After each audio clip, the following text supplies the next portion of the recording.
and I stick it. I came from the bottom to the top, but I'm not finished. I just needed me a minute. Stand at attention, lieutenant. I gotta get up and get it. All I'm focused on is winning.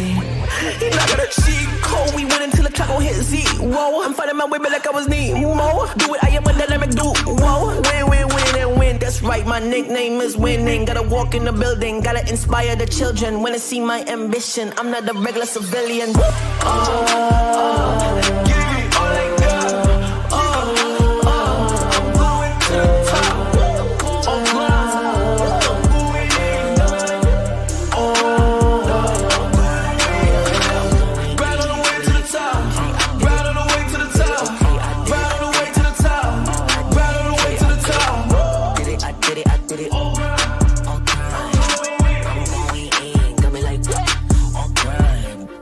Gotta go up to the top, won't stop. I'm gonna be the man, yeah, I gotta cut a knot. Haters really on me, tryna take my spot. But we go up, yeah, we never gon' drop.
Alright, yeah. 1, 2, 3, mic check, what's up? 2, 3 on my back, it's tug. Light years ahead, just call me Buzz. Hitting a shot in sync with the buzz. I feel like Joel and B, the process, yeah, I trust. Accolades got them swallowing the words, cause I know that they doubted us. Touch her, touch, can't touch this. I know they throwing that dirt on my name. When I check on my tag, it be spotless. Look in the mirror and snap my fingers and point like you know you got this. Winning man, winning man, winning man, winning man, winning man. Who gon' stop this? No one. Give it all I got. I'm going to the top.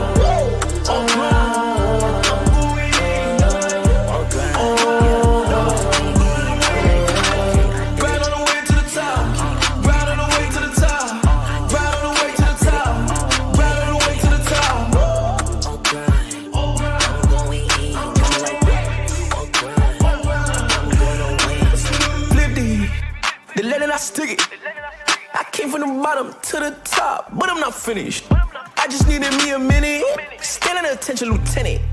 I gotta get up and get it. All I'm focused on is winning. He not gonna cheat code. We win until the clock gon' hit Z. Whoa, I'm fighting my way back like I was Nemo. Do it, I am a dynamic dude. Whoa, win and win. That's right, my nickname is winning. Gotta walk in the building, gotta inspire the children. When they see my ambition, I'm not a regular civilian.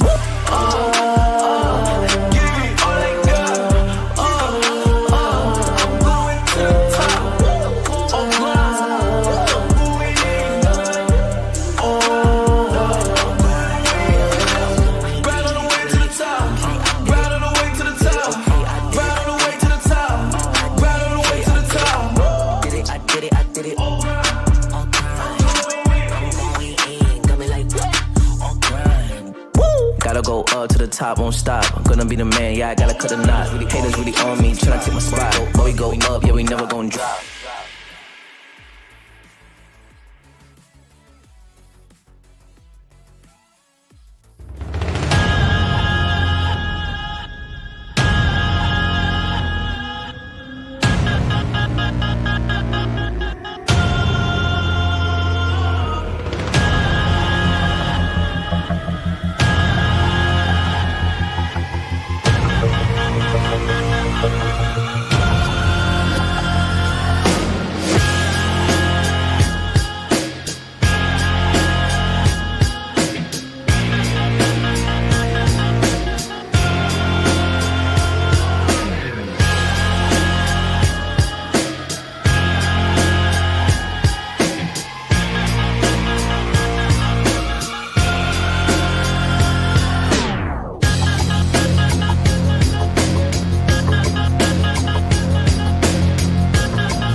Alright, yeah.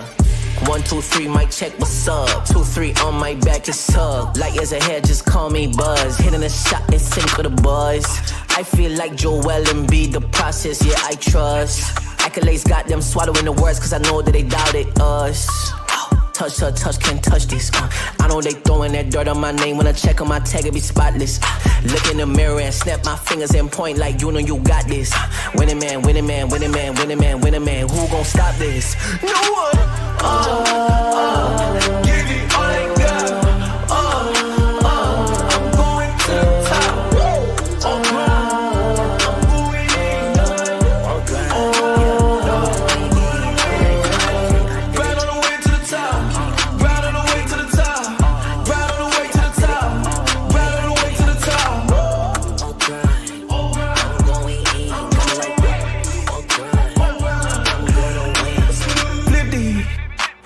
Stick it. I came from the bottom to the top, but I'm not finished. I just needed me a minute. Stand at attention, lieutenant. I gotta get up and get it. All I'm focused on is winning. He not gonna cheat code. We win until the clock gon' hit Z. Whoa, I'm fighting my way back like I was Nemo. Do it, I am a dynamic dude. Whoa, win, win, win, and win. That's right, my nickname is winning. Gotta walk in the building, gotta inspire the children. When they see my ambition, I'm not a regular civilian.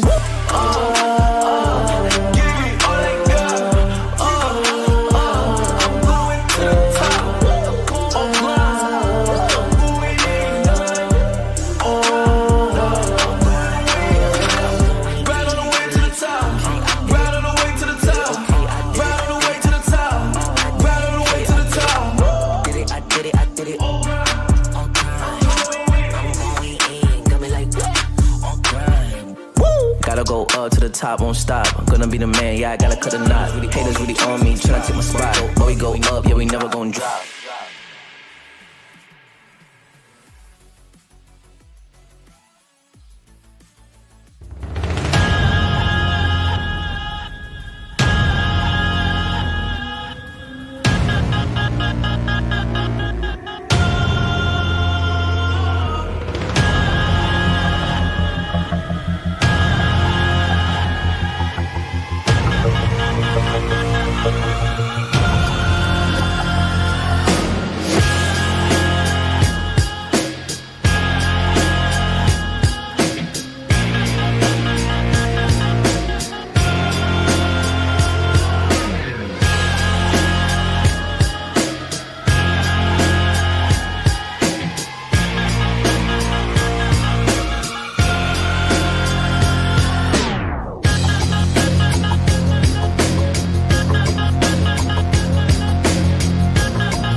Alright, yeah.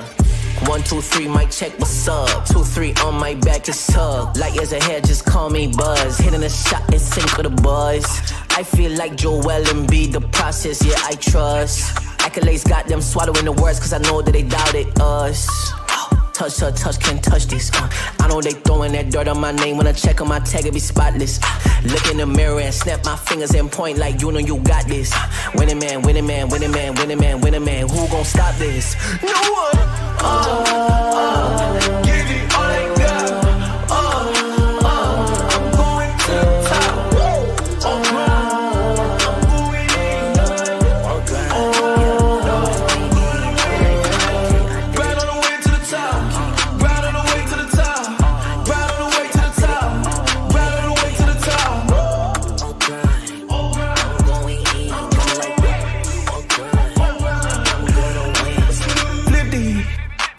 Stick it. I came from the bottom to the top, but I'm not finished. I just needed me a minute. Standing at attention, lieutenant. I gotta get up and get it. All I'm focused on is winning. You're not gonna cheat code. We win until the clock gon' hit Z. Whoa, I'm fighting my way back like I was Nemo. Do it, I am a dynamic dude. Whoa, win and win. That's right, my nickname is winning. Gotta walk in the building, gotta inspire the children. When they see my ambition, I'm not a regular civilian. Give me all I got. I'm going to the top.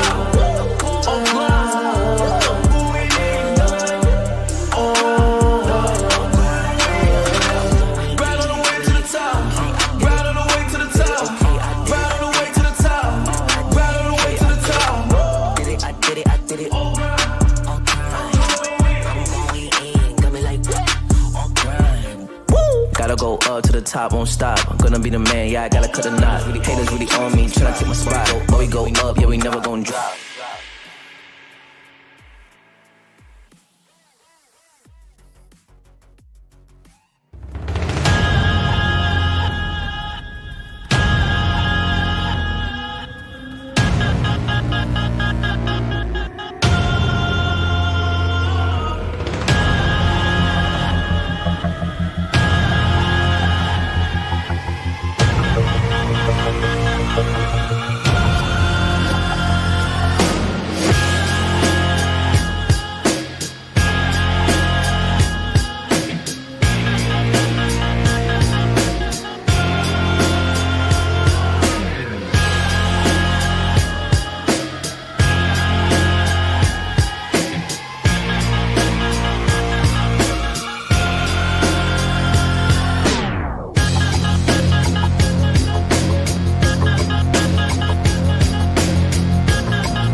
Alright, yeah.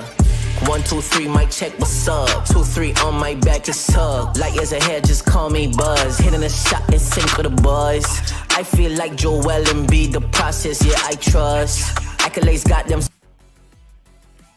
Guys, welcome back to League of Legends at South Asia. It's me, Madness, alongside Singla, and boy, we have a treat in store for you guys. For what is the umpteenth time, two of these teams, the best two teams in South Asia for quite some time, are going to be clashing off yet again over here in a best of five. This is the best of five that they played last. They played in qualifier 1, the ending. They did play a series during the Legends Ascent League stage where S8UL did come out on top, but we are in the upper bracket finals, and I think this is what most people were expecting the upper brackets to look like, and we're expecting maybe this to even go all 5 games. So that's exactly what happened in qualifier 1, Singla.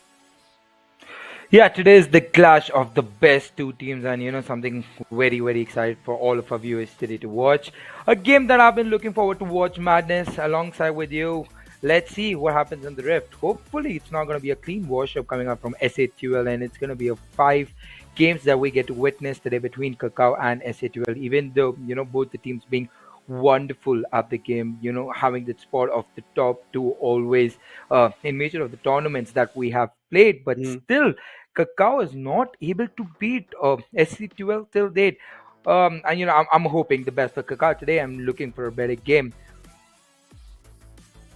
Yeah, definitely. And the days to remember are like qualifier 1, 27 to May 11th, qualifier 2, May 12 to 25th, qualifier 3, May 26th to June 8th. We got 3 teams out of that. The league stage was between June 13th to July 20th, which is last weekend. We got our top 4 teams: S8UL Esports, Kakao Gaming, Revenants, as well as Syndicate. And then all started off on this Friday from that August 3rd. And now we are in these upper brackets over here. But yeah, just talking about how the format was of the tournament, it was a 9 team round robin stage, 3 from each of those qualifiers. Now we're in the top 4 double elimination playoff bracket. We are just in that upper part, and it's full fearless draft. And I think the only problem I could see is maybe SWL had that slight hiccup, in that first series over here in the playoffs, Zingla. Oh yeah, indeed. But SC12 being one of the most veteran team, I mean they know their thing, right? I think a limit testing is the word, in the right mouth in the league game. So with the new champs, with fire, with fearless draft coming in, the new champions that you need to add to your pool. So yeah, new comps are being tested, new comps are being tried into this comp. Sometimes we win, sometimes we lose, but in the end, SC12 is still unbeatable into the Rift, right? So Kakao being the Mm-hmm. second best team, hoping for the best, right? Because I have seen every individual player growing a lot. Some of them have also finally hit Grandmaster and Challenge and bracket. So hoping for the best, and maybe they can give up more competition to SCTL today and take away this game.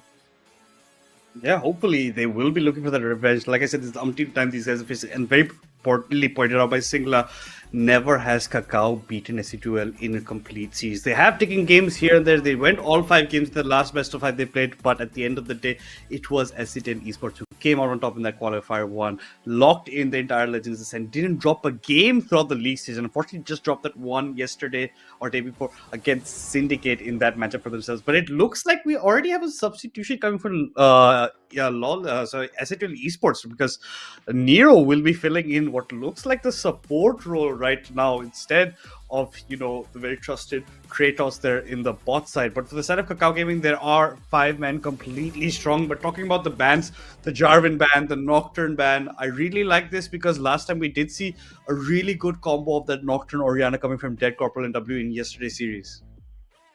Yeah, I mean, Nero coming in. I think I'll be excited to see if Nero can pull out that Silas support, something that we have seen in the Rift. Silas being a very comfortable champ for him. But let's see what is that he's gonna do, because Kratos is big shoes to fill in, and he has been a great player. With that, Kog'Maw has been taken away from Sam. Ash is still available for him. Syndra has been taken away from your Catbot by Kakao. Let's see where the last bans are invested. If they're gonna ban out something for Black Infinity's Dana has been taken away, his Rengar has been taken away, or they're gonna invest into the support that I was going to talk about. Lulu being a very, very strong player. Milio right now is a very, very strong champion, right? And they will not want Mm-hmm. to give easy to play champions to Nero, because if Nero can do well, Lotus is the best ADC in India, so he can pilot them to victory. So let's see what is the last band that is going to come out from Kakao and where they're going to invest it. And yet to see if Lotus will pull out that Inar again. He has been done. He's done it already twice throughout Legends Ascent, to a bit of hit and miss coming in for him. But otherwise, pretty standard on that ADC. Plays it really, really well. It's going to be the Hue first pick coming in for Kakao Gaming, most likely going in the hands of W in the mid side. There is a possibility, a realm of possibility it can become a support champ, but I don't think it will be there. I think the reason they really want to pick up this way is to deny that as a support for Nero, because he'll be very comfortable playing that as a support in the bot side with Lotus. But this will be the second time Nero will actually be filling as the support role for S8UL Esports, and it looks like there might even be a switch up because Xinjiao is getting locked in, and we all know that Nero does love to play this champion. I mean, I won't be surprised if Nero is going to play that in support, but hopefully not. That's not a champion I want to, start being played into the bot lane. Please came into the mid lane. And with that, Milio has been picked. Milio was the champion that I was talking to you about, Madness. A very simple to execute, yet a very, very powerful support player, champ right now. With the amount of heals and shield gets locked in for the support role here for whoever is going to play, because we have a little bit of doubt who's going to play what, but should be in the hands of Nero. Plus, I think the Hue yesterday W did a beautiful job onto that champion. That instant, fear is coming out of that from the Hue, and the amount of damage that he can do. There is Lucian being picked for Sam, and I think there's a Nami that should be logged in there for Love to, because that's a perfect combo. But let's see what they have in mind, because Milio has already been stolen away. So the only possible pick here should be either Nami or Brom coming out for Love to. And it's going to be that Nami. Like you said, even the Brom, was open. But not this game, but they're going for the tried and tested really good combo of the bot side of the Lucian Nami with Sam and Love to going in over there. Halo even filled in for game 3 yesterday, and he did a pretty fine job. So I think they're just a really well-rounded roster. Even the substitutes from both teams are really good players, especially you get to see Nero over here. Let's see. Hopefully we don't get to see a Xinjiao support, but we have seen him sometimes actually change it up, go mid, and then Akshay helps fill in the bot side, because I think Nero's more comfortable there and Akshay is better at maybe feeling out over there. But RTO will be blind picking the Aatrox for him in the top side, something RTO does love playing, except for that Renekton. But this Aatrox is something that is, I think we might even have a rehost coming in. Maybe that's not what wanted to get locked in. I'm getting word that we will get news on that very shortly. But already looking like a pretty spicy draft, looking pretty nice coming in. W is getting something he's getting comfortable. Sam and Love to have a nice bot com that they can, pressurize over there, especially against maybe the inexperience of Nero playing bot side that much for his team, right? So maybe that's the avenue that Kakao has maybe in game 1 to try and get a bit of leeway, because technically, skill-wise, I think they're pretty matched across the board, across these teams. And these teams have faced each other time and time again. So they know exactly what each other likes. And we even got to see Copy's Khaled for once yesterday in the series. It was left open, and we did see him pull it out to certain extents here and there. We did see him to pull off a nice 1v2 for himself. But at the end of the day, not the kind of pressure that we were expecting of the one trip. Maybe just still adapting to how Kled is right now in the current meta after, the changes that has happened to the champion. But let's see if that is something left, because it has made it through the banning stage. It has not been banned as of yet. I don't think S8UL will have that much in mind, because mind you, this is a best of 5. Fearless draft is in place. So even if Copy gets Kled once, he's never going to get it again if he picks it over there. So that's also maybe a drafting strategy these teams can actually end up opting for. Yeah, to be very honest, I was very, very amazed seeing RTO picking up blind there when the mid has already been disclosed. We know the bottom players, champions, what are going to be picked, and RTO playing against the Copy is not the most easiest matchup for him. So I don't think so. They want to give him that blind pick, right now. Because even if he's going to blind pick, I thought would be, Mordekaiser coming in, because Mordekaiser is a very, very comfortable pick for RTO, and he has done wonders on the champion.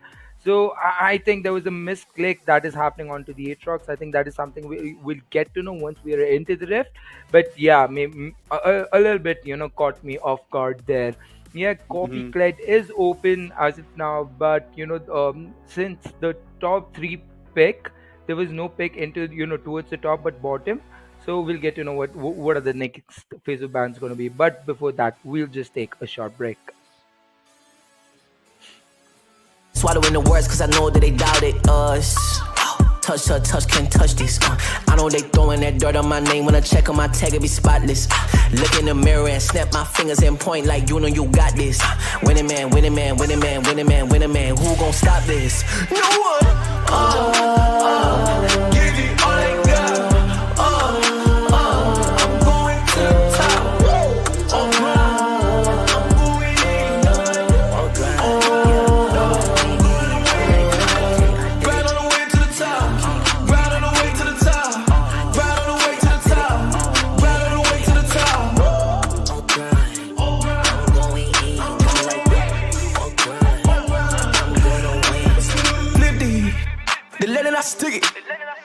came from the bottom to the top, but I'm not finished. I just needed me a minute.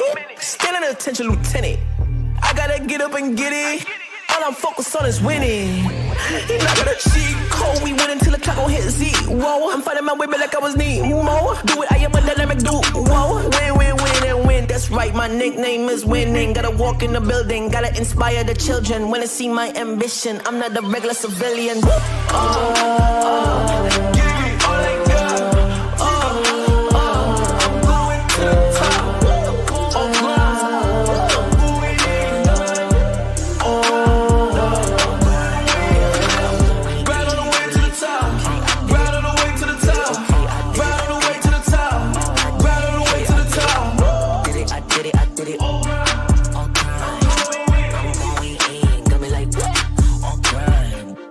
Gotta go up to the top, won't stop. I'm gonna be the man, yeah, I gotta cut a knot. Haters really on me, tryna take my spot. But we go up, yeah, we never gon' drop.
Alright, yeah.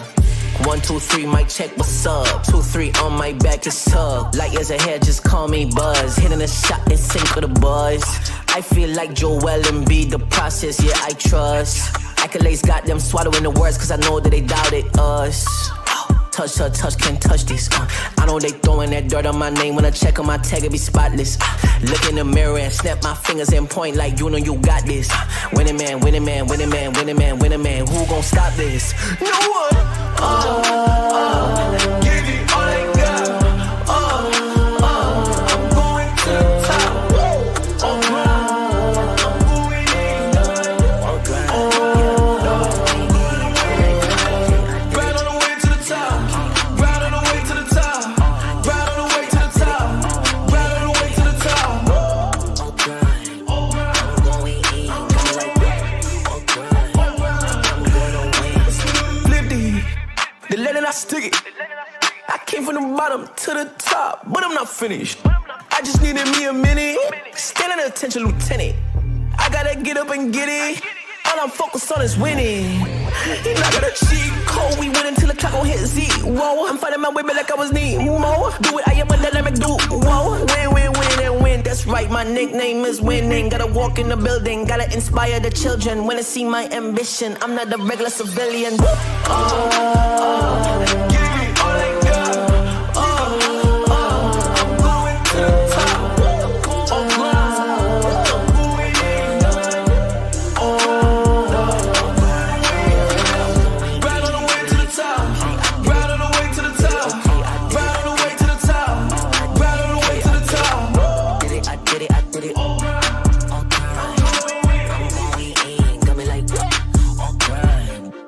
Gotta go up to the top, won't stop. Gonna be the man, yeah, I gotta cut a knot. Haters really on me, tryna take my spot. But we go up, yeah, we never gon' drop.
Guys, welcome back to League of Legends in South Asia. It's me, Manus, alongside Singla. We were in the midst of the first draft before we had to realize I think one player had disconnected, but we will be joining right back into the draft where we left off. To where the only thing we missed the second phase of banning, but we do also see a Diana getting picked up for Infinite that side, so that definitely means that Xin Zhao is going in Nero's hands. It depends where he's going, but just talking about the bans in the second phase, it was a severe Vayne from the side of Kakao. It was a Gwen Jax from the side of S8UL Esports, so targeting Copy, targeting Deadpool in that order. Let's just see how well they can do it. But the Trundle gets picked up. It is so strong in the current meta right now. This Troll King is something that has to be behold.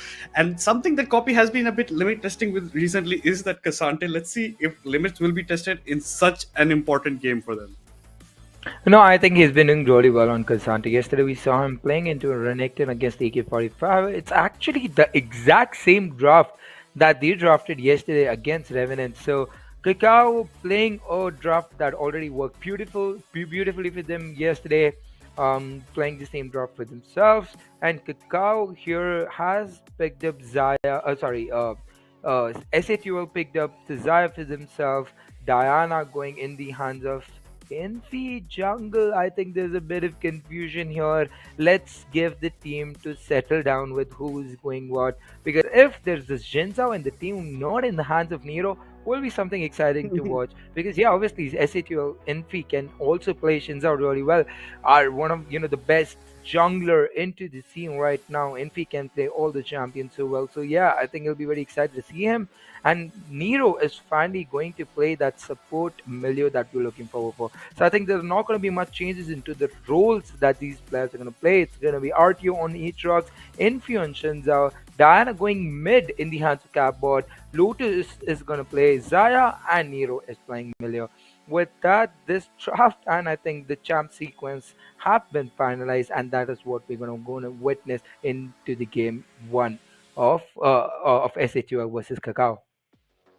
Yeah, I think this is the first time we're going to see Nero playing much more of a traditional support over here, and I think it's also a crime that Xin Zhao's not going in, his hands is going in fees instead. And Catbot with the Diana likes to create that pressure. W is going to have a lot work cut out for him. Yesterday, we were commenting quite a bit on how W's playstyle is, but his Azir, at least with the Shurima shuffles, were coming in really nice, except for maybe the damage output.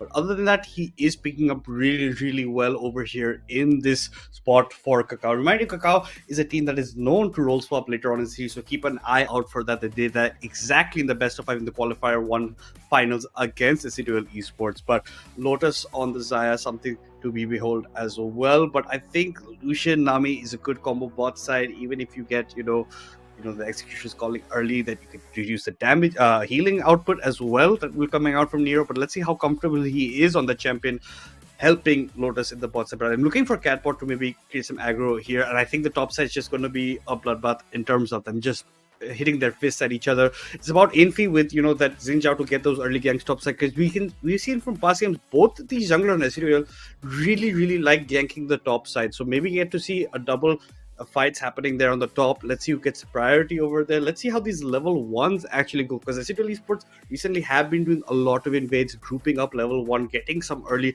crucial summoners out of their opponents. Yeah, I mean, another thing that I really want to watch out that is that Diana pick. As Kaka also mentioned yesterday, Diana is a okay mid champion. I mean, not the best, not the worst. Can create a lot of aggression in the early game, but after the early game, if the Diana does not get the right level of lead, does struggle a little bit into the mid and late game. But something that we have to watch out today. Yesterday we saw Diana in the hands of Broken Blade against W's, Hue. In fact, it's the same matchup, but today it's in the hand of Catbot. So I mean, the champion skill. I mean, the player skills will be very very different today. Something that we will be watching out for. So let's see what Catbot can do on this Diana pick. If he's able to get those early kills for himself, that early roam, to give. Shinzao Black NP enough map presence with him to get those level of picks, that right level of aggression. Because we saw if this Trundle is not shut down early, can run down the game. He has immense amount of objective prio. At the same time, if the Trundle is fed, can run down and eat up a lot more turrets, trying to close down the game as soon as possible. So yeah, I think it's going to be a very interesting game, and let's see how the matchup works out today and what this Diana can do in the hands of Catbot.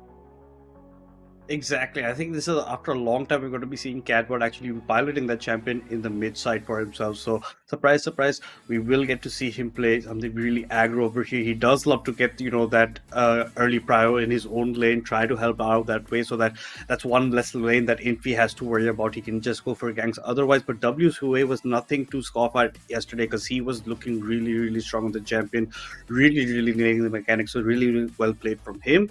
But yeah, Infi, I think, will be targeting the top side quite a bit. The bot side will be neglected, but it's about how their matchup goes. Sam has with him that Nami, so with that Lucian Nami combo, let's see how well they can actually try and pressure, the less experienced support Nero over there. Maybe catch him out a bit with the help against Lotus, but Lotus is an ADC that you have to train. He's playing a champion that he's really well versed on as well. So these are the kind of factors you have to keep in mind moving on onto this. This is just the first game in the best of five, this upper bracket final between these two behemoths, between these two teams that have clashed time and time again.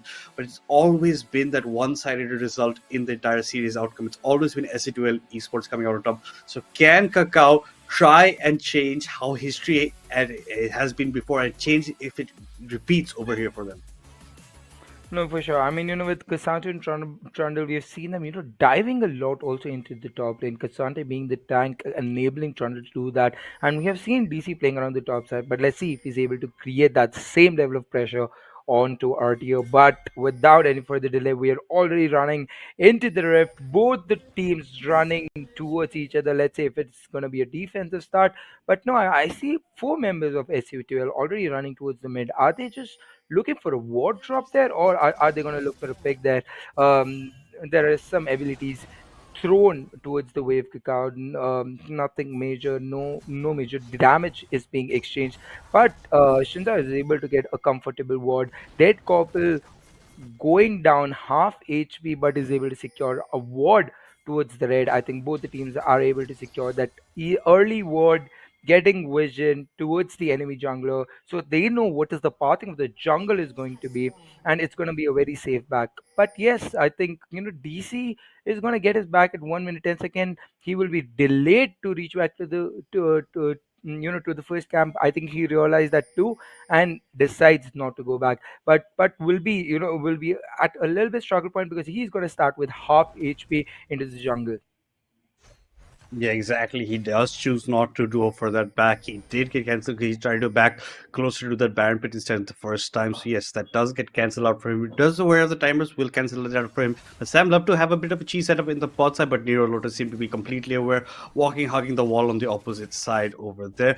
The Q comes in for Lotus. You get the bone plating out from the Nami. You're pretty happy with that as well.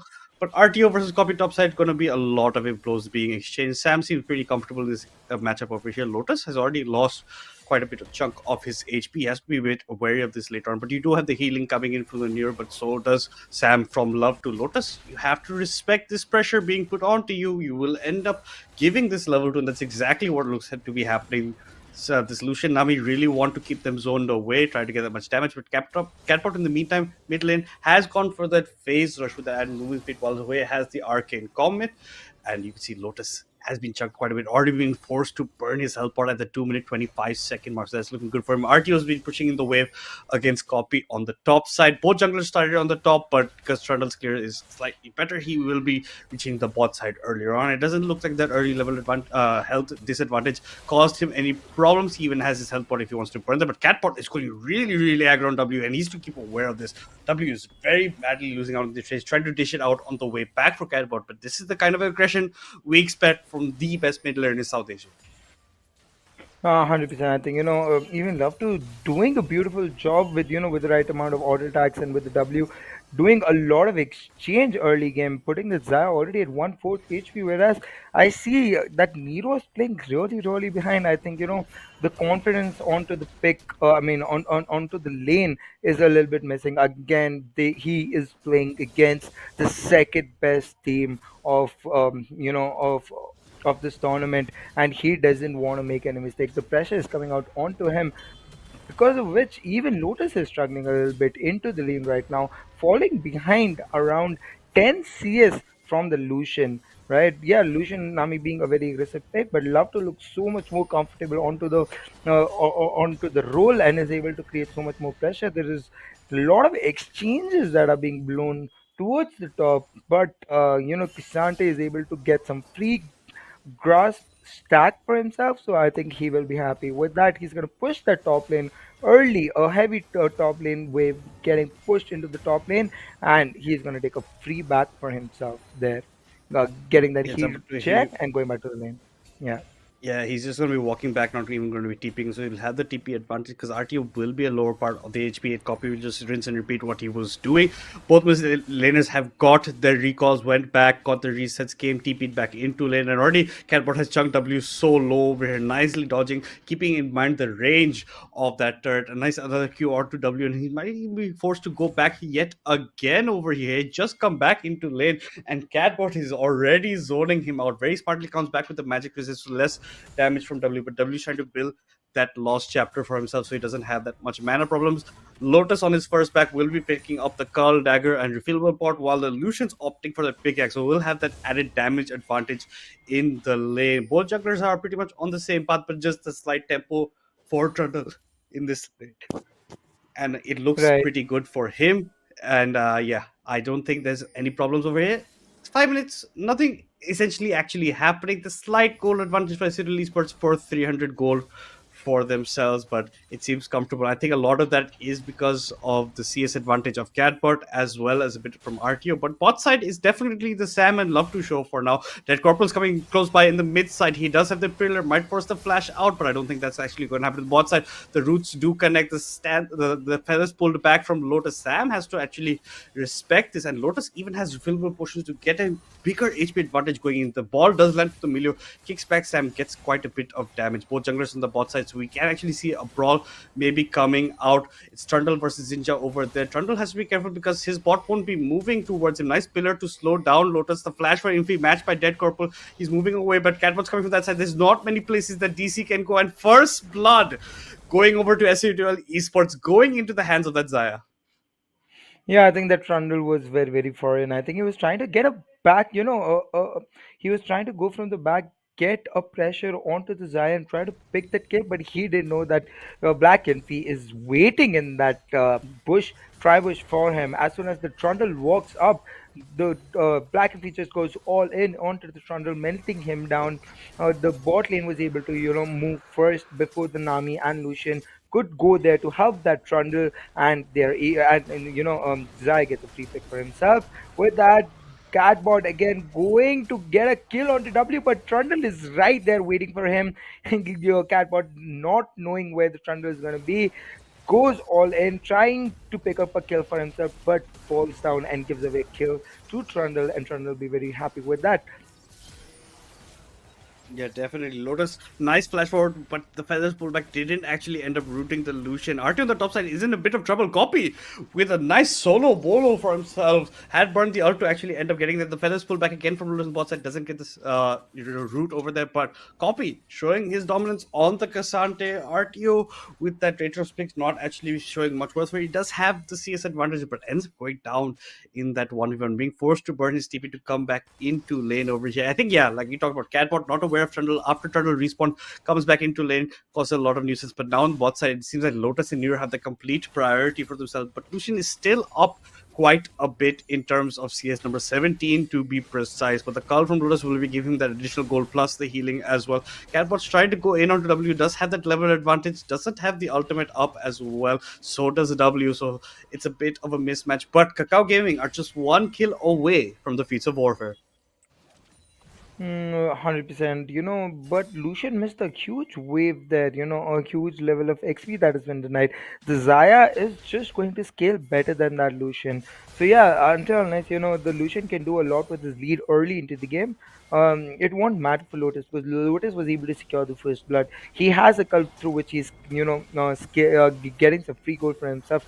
There is fight happening for the grubs that Shinza looks too alone, too far. There are four members already present. That the Diana goes in, but falls down. First, the Shinzao has been taken away from the side of Kakao. There are already two members who are down. The Zaya is going to fall down next. And with that, Kakao is picking up everyone one by one. The Kasate gets the tornado onto the Nero, onto the Milio, pulls him in and gets another kill for Hue. Hue is able to pick up triple kill there. Kakao picks up four kills for themselves without losing any member of them. Yeah, and Infi was trying to be really try to get the first Drake as well as challenge for the grubs over there. He was matched by Kakao Gaming. He gets jumped on. He does to a nice crescent strike over there, pushes a lot of people back, but it's not enough. The bubble comes in for Love to secures Xinjiao in place because he had walked up into the range, and that's Xinjiao. And the rest of his team actually comes in to help him dying, but Copy does an excellent job with the CC, with pushing people back into his own team. He gets every single member that was in the fight. A triple kill comes in for W, so already an excellent start for this way. Will be scaling as well. Catbot in that fight comes in a bit too late. The ultimate does hit, but he doesn't have the damage quite at this point because he's gone for a lot of resistance in terms of getting the Merc Treads first. Now just the Dark Seal and Amplifying Rope, but even that, not enough over there. So yes, W with an excellent start. Kakao Gaming with an excellent start. Already a 2k gold lead for themselves over S8UL Gaming. Yeah, I mean, it's six kills to one kill only for the side of SC12. Other than that, one kill going to Zaya, they're not able to do anything. And Kakao picked up beautifully four another kills for them. And yeah, I think a good shout out to Copy. Copy has been doing fantastic on that Kasante, that he's able to, soak up a lot of damage. He was able to provide that CCM front line for his team, and Hue was just doing enough damage to pick up some kills for himself. And I think Copy will be very happy with that because he knows he's not going to be the heavy carry, but just a tank for him. So yeah, the kills going in the right hand will should work out in the favor of Copy. But yes, right now Zaya just being a bait. Black Envy was waiting into the bush, with no vision prior for the side of that Nami and Lucian. They were not aware that Shinza is waiting into that bush. Zaya falls down too much. He does not use it for Feather Storm to deny the level of burst that was coming out. And, Shinzao giving up his position, giving up his surprise flank, goes back now. No blood lost on either of the side. A tremendous amount of healing coming out from Nami and Milio, already filling up the HP bars of their ADC. So, not much lost, not much won, and the game just goes on from where it was. I think the Zaya didn't want to actually use Feather Fly because she wants to bait them in for Infi, but she ends up losing just a bit too much, and they don't even walk up to the bush to get the kill onto her either because they know the Feather Fly is available. They are aware that might be happening. Nice volleyball comes in from Milio over here, but Sam with the E does get out, but he's lost quite a bit of his own HP. 44 stacks left in the cull for Lotus. Dead Corporal's waiting this bush. This might be a rinse of what we had seen earlier on because it's DC versus Soul, Infi, as well as SE2L.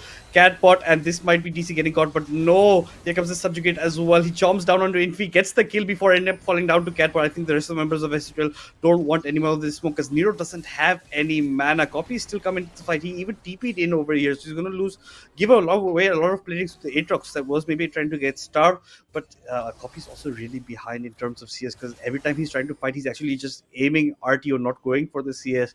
Sam, nice E forward with the Q, gets a lot of chunk into Lotus, but the mana's not there. I don't think he can continue with this compy. The Feathers Fly is still available from Lotus. He's trying to bait them into kill potential for himself. Catbot goes in on W. Nice high step on just the crunch that was coming in. W eats another Q for his troubles, but there's a Catbot with double buffs in the mid side. A bubble does land, does catch onto Nero. Nero has to be a bit careful over here. The press attack does connect. I think two more autos from Sam would have got the kill. He does have culling, but he doesn't have the mana for doing any of that sort. Even Lotto running pretty low on mana. He does have quite a few heals left for himself. Infi has started up the second drink of the game. Catbot's going in for the fight over here, but that's not really recommended. You don't have your ultimate.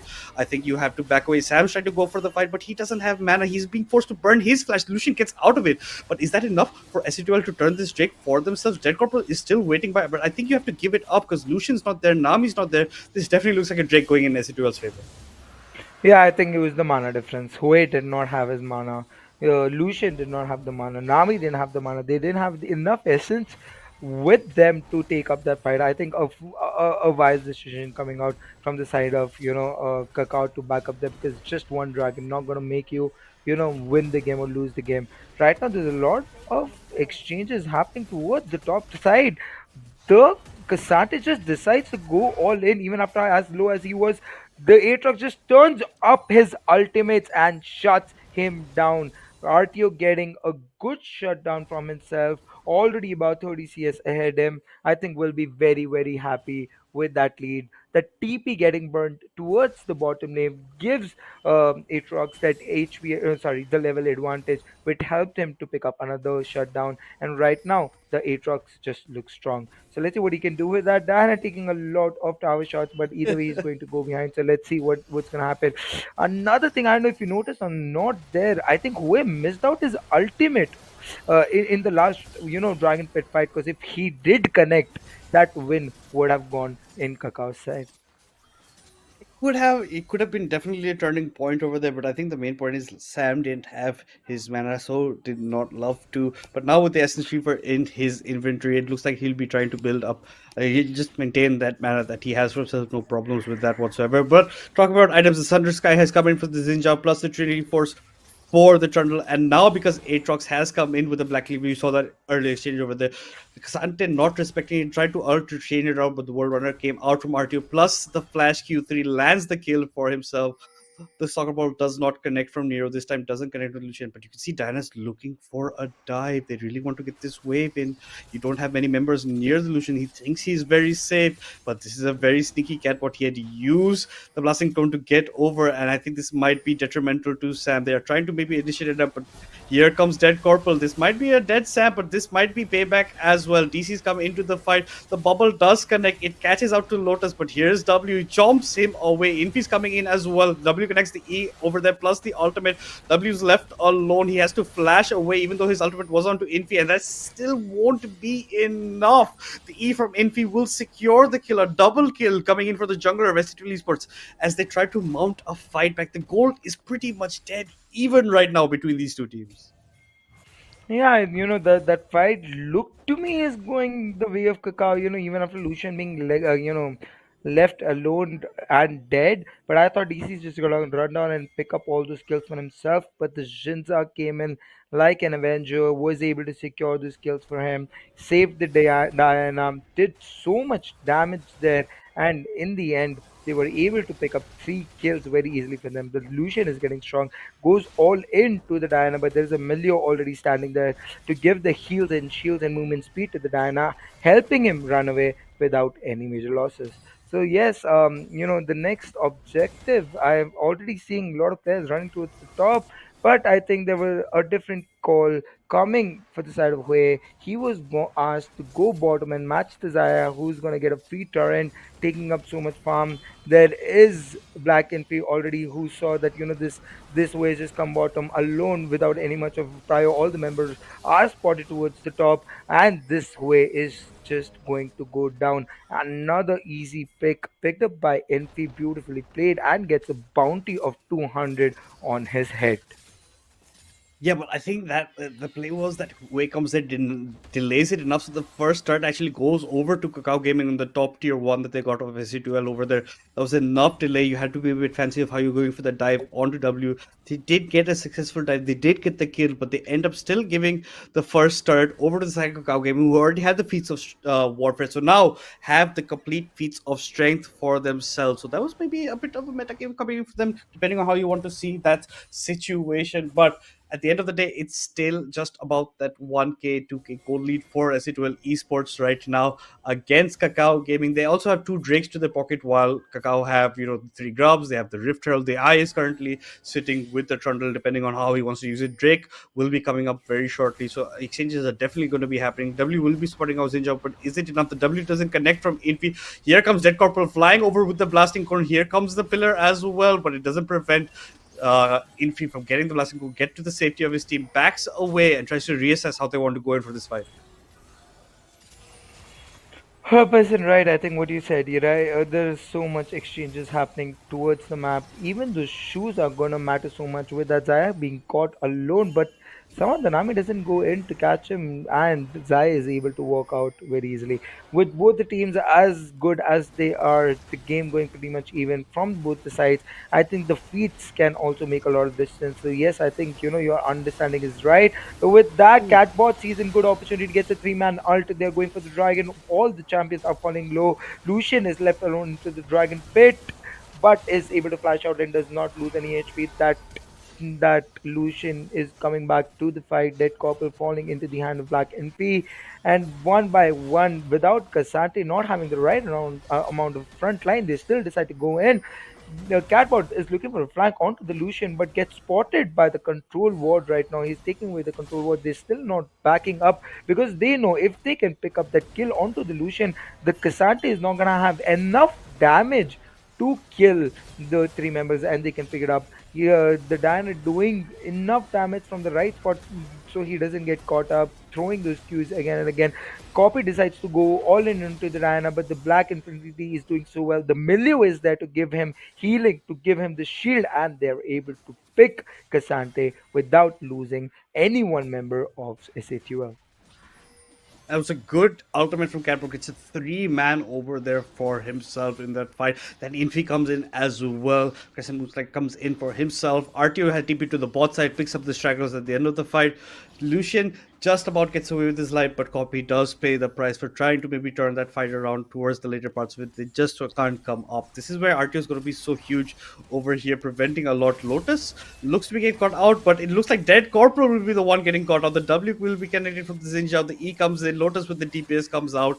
He will be picking up his fourth kill of the game, and that snowballing Lucian that we wanted from San unfortunately has zero next to his name and has one death.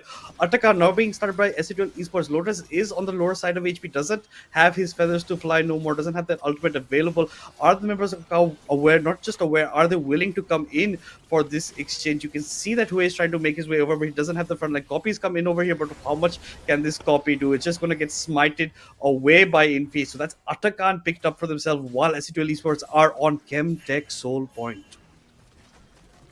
This game now has started looking, sliding away in the side of HC12. That was so beautifully played by Black and Visama. Black Affinity is everywhere. They're going back onto the Cassante. They're melting a Cassante like he means nothing. The Hue gets a three-man ult, putting everyone so low. If the Lucian is, let's see if the Lucian is able to get a clear, some kills there for himself. Trundle walks in but does not get much. RTO coming out from the side of the wall and picks up three members. There's off Kakao like it means nothing, and they're able to clean a white slate for Kakao without losing any member of SA12.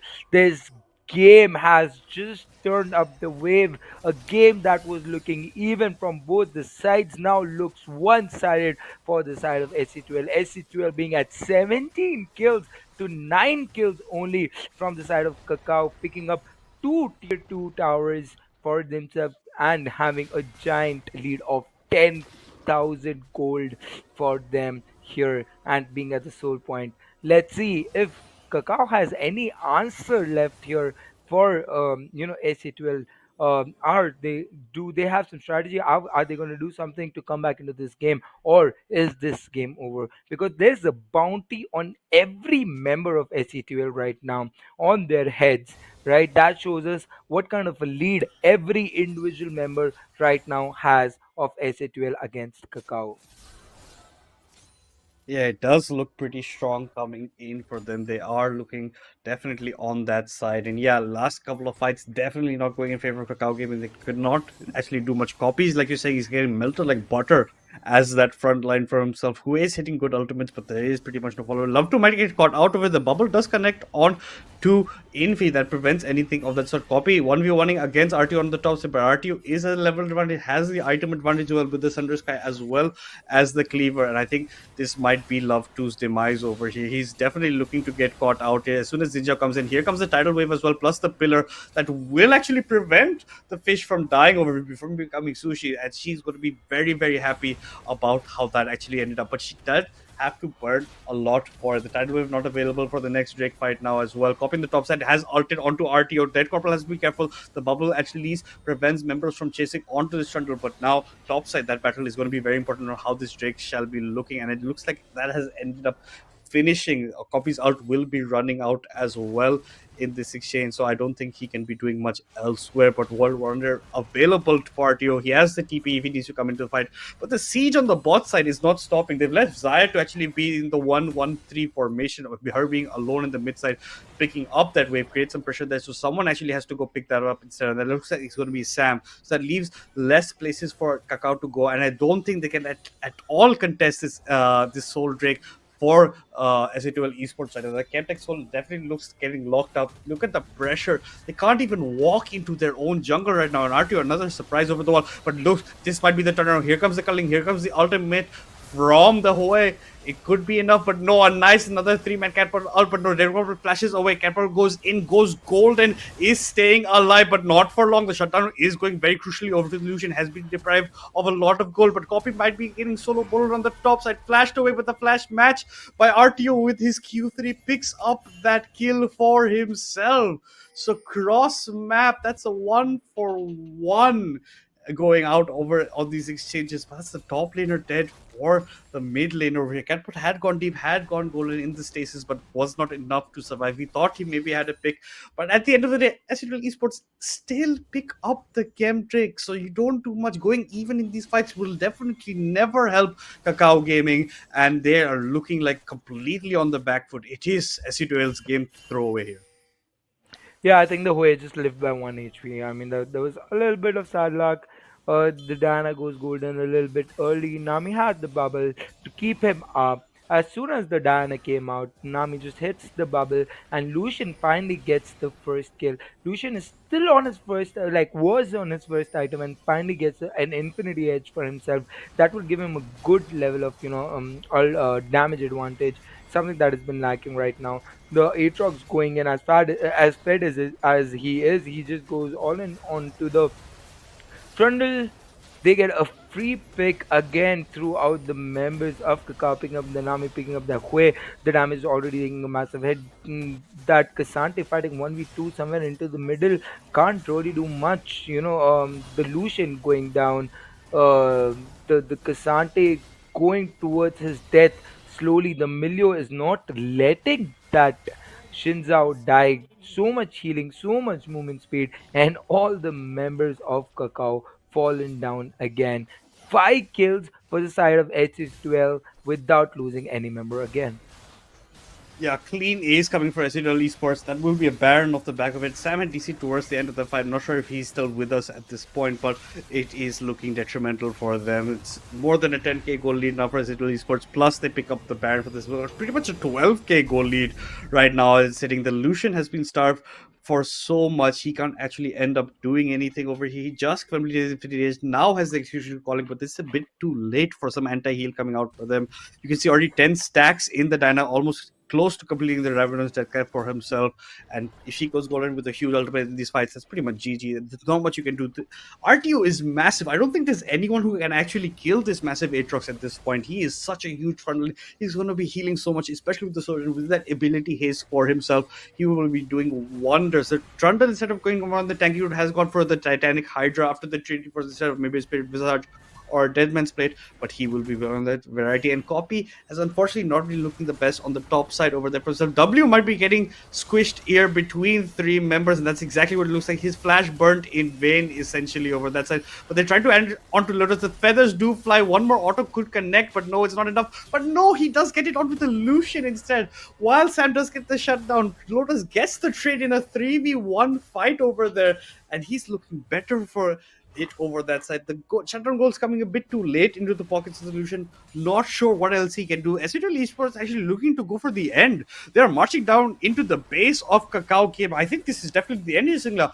This looks like game one firmly going into the hands of S8UL Esports. I don't think Kakao can do much. They have got the recalls and the Namis here, plus Copy. He's going to try push them out, but Catbot has a lot of damage. So does Infi, and they're going to chunk away. Copy does channel his ultimate, pushes back Infi, but Infi gets away with the E onto a minion on the side. Where here comes the tidal wave, gonna hit absolutely no one. Copy is still alive somehow in this fight, but will end up going down. Dead Corporal, not long for this world. Here comes that massive Aatrox I was talking about. The tier 3 will be falling. Sam W and Love 2 just left as the members of Kakao Gaming. What can they do against these Power Empire minions coming from the bot side, coming in from the mid lane? They're just wrecking havoc in the base of Kakao Gaming. Not much can be answered right now. They're trying to defend it as much as they can. The W still connects from Infi. Catbot's going to go in, gets one man W with his ultimate, but goes golden, so won't end up dying. He'll survive. The damage is not there for Sam. The turrets are going down. This is GG, ladies and gentlemen, for game one in this best of 5. S8UL Esports taking the lead 1-0 in this series. I mean, that game looked so much closer for the first 20 minutes, and suddenly the wave just changed. Every member of SC2L actually won the lane very, very huge. Even though, the Hue had a 4-0 game early lead, was not able to pilot anything with it. I was expecting, a lot of gold was sent W's way, but was not able to pilot any win for his team there. And with the lead that, the Zaya got early, some lead that was given to Shinzao early, they were just able to steal away the whole game away from Kakao without giving them any hopes, without giving them any gap. A game that looked so much close suddenly just became one-sided fiesta, and a very easy win has been locked in by SA12 in game one. Yeah, some questionable Drake fights coming in from Kakao Gaming. Some of the macro are coming out. Copy, unfortunately, not being able to win his 1v1s later on against Aatrox on the sideline, given that Aatrox was getting so fed. I really love that RTO coming in with the Q3E over the wall and the top side of the map later on in that fight. That just looks so good from him. Catbot getting multiple ults early on, later on just gets one or two here or there, but still goes golden, still creating the pressure for himself. Lotus is wrecking havoc on the backlines, not going to do much. Neo did have a shaky laning phase, but at the end, still came back into it pretty well. At the end of the day, your scorecard for game one will be looking like 29 kills for S8UL Esports to the 11 of Kakao Gaming. That goal lead, the mammoth 15k in favor of S8UL Esports. Two turrets were picked up by Kakao, but match by 10 from the side of S8UL Esports. All Drakes going over to themselves. They had the Chemtech Soul as well, plus the Atakan, plus the Baron, with which they ended the game over there. And I think this is just the domination that we expect from the top tier team in South Asia right now currently. And Kakao Gaming really have to start climbing back if they really want to mount a comeback against them, because even though, like you said, it was on knife sense, the goal difference was not much for the mid game. Once it started widening, the gap just never ever reduced. Yeah, I think Black MP was just everywhere and anywhere and everywhere. I've never seen that guy missing up opportunity. Oh, I think I just speak about the devil, and he was the MVP. I mean, he was the true devil of the game. He was just everywhere into the map, making sure none of the lane is falling behind, picking up those kills for them, picking up every dragon for them, and taking the team to the win. With that, 8 to 11. 8 kills to only 2 deaths, 11 assists, 942 damage per minute, 7.5 CS per minute, 13,407 gold in game 1 for Black MP. Yeah, that's just good numbers coming in for him. Yeah, like you said, he's pretty much everywhere. And he's especially that first kill against Dead Corporal on the bot side ends up getting that difference. So Dead Corporal did try his best to try him here and there with these team fights, but rest of the team not catching up that well. Sam unfortunately couldn't snowball as a Lucian, didn't have kills for majority of that game actually over there, and couldn't get any gold getting funneled into him. So he could not be, like you said, the Zaya outscales him, so not much the Lucian can do in the later parts of the game, especially when he's maybe entire 2 items behind his counterpart. So not much that the Lucian can do at that point. But all in all, pretty dominant showing for S8UL Esports towards the later stage of the game. The good macros coming out, the good plays coming out from them. They're pretty much dominating these team fights. The good target selection as well. And W, like you said, he had a good lead. He was like 3-0, 4-0 at one point, but it just never manifested into anything, especially even in the cat bot was behind, guys. But before we do continue on the series, before we go into game 2, we'll be taking a very short break.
Guys, welcome back to League of Legends Legends in South Asia. It's me, Madness, and alongside me is Kaka for this game 2 over here. It's already been a pretty nice series going on. I think that Kakao Gaming had that nice lead for themselves. The Hue was pretty nicely fed. They just couldn't materialize it. The carries weren't coming online. Sam didn't get any love. He didn't get the goal that he required.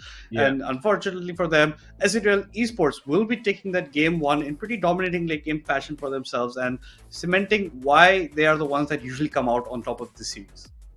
Yeah, 100%. I really thought that was Kakao's game to lose, especially after the Hue got the triple kill towards the top side of the map when that skirmish had happened right there. But, unfortunate circumstances. If you give away too many early dragons, I think that's always the risk of enemy getting the soul, and that's exactly what happened. And with players like Infi, who was the MVP as well of last game, it is pretty hard. Yeah, I guess so.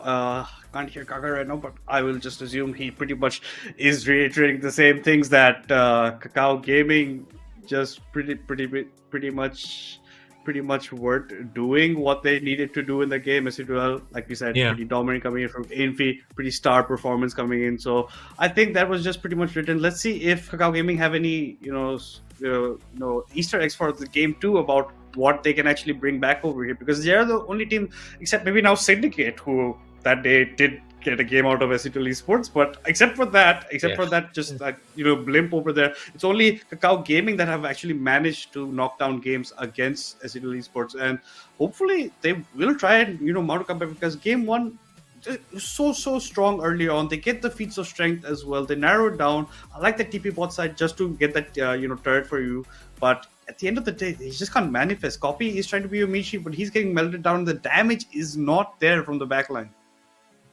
100%. And again, yeah, I did think that Kakao had the better draft, honestly. But I'm not sure how it did not work out for them or materialize. So I'm quite excited to see what they come up with now. The Lucian Nami is gone. The Trundle is gone. The Hue that has been W's pick of the litter so far in the tournament is gone as well. And I really don't want him to default back to his Azir. I don't think that's a good pickup, honestly. So I'm very excited. His Orianna was pretty good yesterday against Revenants, I think it was. So maybe that's the pickup that comes in. And as we speak about that, we are jumping into the draft right now, and let's see what.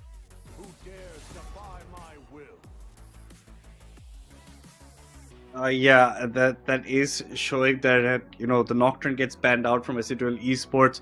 The Orianna combo and the Nocturne combo that Kakao was running pretty well yesterday's game's not available at least for this game. The Jarvan ban coming out from Kakao from their side, and it seems like pretty standard. They're trying to maybe target Infi again, and we do have a substitute coming in. Nero will be sitting in this one. Our Kratos, the main support of the team, will be coming in, so expect more deadly gameplay in the bot side, because it was a bit of a slightly weaker laning phase earlier on for S8UL Esports. Maybe just not understanding the environment that Nero is in over there, because he was playing much more of a traditional support where he used to with the ADC more. He's usually playing more aggro over there. So now you have Lotus, who is much more comfortable engaged supports on these enchanters. So maybe they can put some more pressure bot side. The Lulu ban comes yet again from Kakao Gaming, and let's see what the rest of the draft has in store.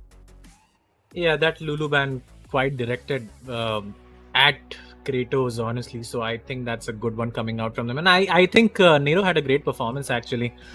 His job was to just enchant his carries and not die too much. And that's exactly what he did. So even if the weak, laning phase was weak, I think that is expected against the Lucian Nami, who can dominate pretty much most of the lanes anyway.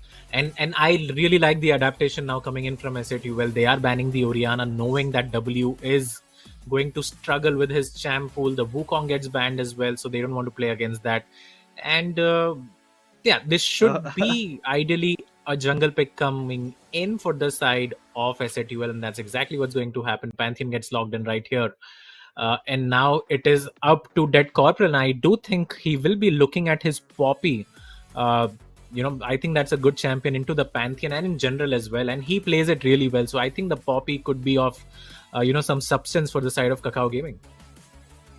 Yeah, definitely something that can come on those varieties. Copy might also be looking to be playing a more aggro top side to help out his team, but the Echo gets locked in, probably going into W's, and it can be flexed to Dead Corporal depending on how they want to run their comp. We will find out on a later time, but yeah, hopefully this time Sam can get more priority in the bot side, because unfortunately last game, even with that, nice, like you're saying, it's a pretty deadly combo of the Lucian Nami over their bot, he couldn't actually end up doing much. So props to Nier for not giving up too much. And yeah, like you said, his Melio was pretty good later on. He was giving the chance that he needs. The Kaisa getting locked in for Sam in the bot side. Braum is still open as well, something that you can nicely pair up with the Kaisa, the Nautilus. You have a lot of engaged support still open for the taking, as we see what S8UL Esports have in store for the second and third picks. Yeah, I think if that Echo goes towards the mid side, I don't think Catbot will shy away from picking the Silas, as the Renekton now gets locked in for RTO. So expect a Jax pickup coming in for Copy in the R3 there, and looks like Aurora actually comes in for Catbot. Again, a lane bully. And a really good champion on the current patch, honestly. So I really like what S8UL have drafted for themselves, even though they have shown their solo laners quite early on. If I'm S8UL, I'm not afraid of that Azir at all, seeing how W has performed so far in this tournament, and that's going to get locked in. So a lot of AP damage from the side of Kakao Gaming now drafted in the Echo, the Kaisa as well, and now the Azir that comes in. So I'm not a big fan of the Azir there. I think it should have been the Jax. And unfortunately, I think for the side of Kakao Gaming, they are going to face the Jax and let bans now. And they will have to figure out what Copy plays in the top lane. Exactly, and I think the last time we saw Catbot take this Aurora, he went like 22-1 or something like that on those lines. So he was just being a most, like you're saying, a lane bully, something that he prefers against the Copy, against W's, Azir that doesn't do that much. Yeah, and the Jaxman comes in against Copy, probably the Kled to follow suit as well. But yeah, RTO already getting 2 picks of the litter for himself in game 1, got that Aatrox that he really likes, now gets his namesake Renekton as well. We can see Kakao Gaming will ban out the Vayne. Yeah, Lotus is one of those ADCs, does love to play the Vayne, but doesn't have the Lulu, doesn't have the Melio combo for himself in the bot side. So maybe was lacking in that department, because every time we've seen Lotus pick up the Vayne, he's always opted for Kratos to have the Melio alongside him. Now, S8UL Esports, the last ban, probably going to be yet another top laner, most likely the Kled, but there are some other picks that, Copy is pretty happy with playing. Let's see what they will want to go for. It will be that Kled at the end of the day. They won't let this one go through, at least in the second game draft. It was open first game, but not opted from the side of Copy. If this gets banned out, they're going to target him. And looks like a Yorick is getting picked up over here. That seems pretty nice. Yeah, Yorick comes in, excuse me, against the Renekton. Now, I do think this could be an MF pickup. Maybe the Yunara comes in for Lotus. I would like the MF here. MF Rel can do a good job against the comp of Kakao, who do have these short range champions coming in, especially the Echo. You can just completely demolish him with those champions. So let's see what they decide to pick up for themselves. The Corki actually comes in again. Same following suit, the mid-range sort of carries. They are playing for early to mid-game in this one. And I really like that, just take the dragons as they come and you don't have to worry about anything else. So that seems like a good pickup as well. And for Kratos, I don't think Braum would be a bad champion, considering Love2 would want something like the Leona or the Nautilus for himself in this one. But the Leona actually comes in instead. And now Love2 can play the Braum if he wants to. Yeah, the Braum was left open, something that would really go with the Kaisa, where you block a lot of this poke that will be coming in. You provide a lot of peel for your ADC at the same time. But let's see what Love2 has in store. It looks like he's going for another good engage support, looking for going for the Rel instead. It does match up later parts for the MF, but no, it does switch over to the Braum after hovering the Rel. Locks that in. So there you have it, guys. That's your game 2 draft getting locked in from both sides. And which side are you favoring? Because there's an Azir that we don't like that much on the side of W. Yeah, I think that can be the champion that defines this game. Honestly, could be the one that carries the game or lose it as well for the side of Kakao Gaming. So I think W is under a lot of pressure to perform in this series, especially after that game 1 and how the Hui had gotten so ahead of its marker and then failed to capitalize towards the mid game. So I think he will go back and uh, think about what he could have done better. But now for the side of S8UL Esports, I just think their comp is just so strong. Pantheon is such a strong champion. Aurora as well. You have the early game with the Renekton, so you can punish the Yorick. And in the bot side as well, just a lot of CC and damage. So I like what S8UL have drafted for themselves.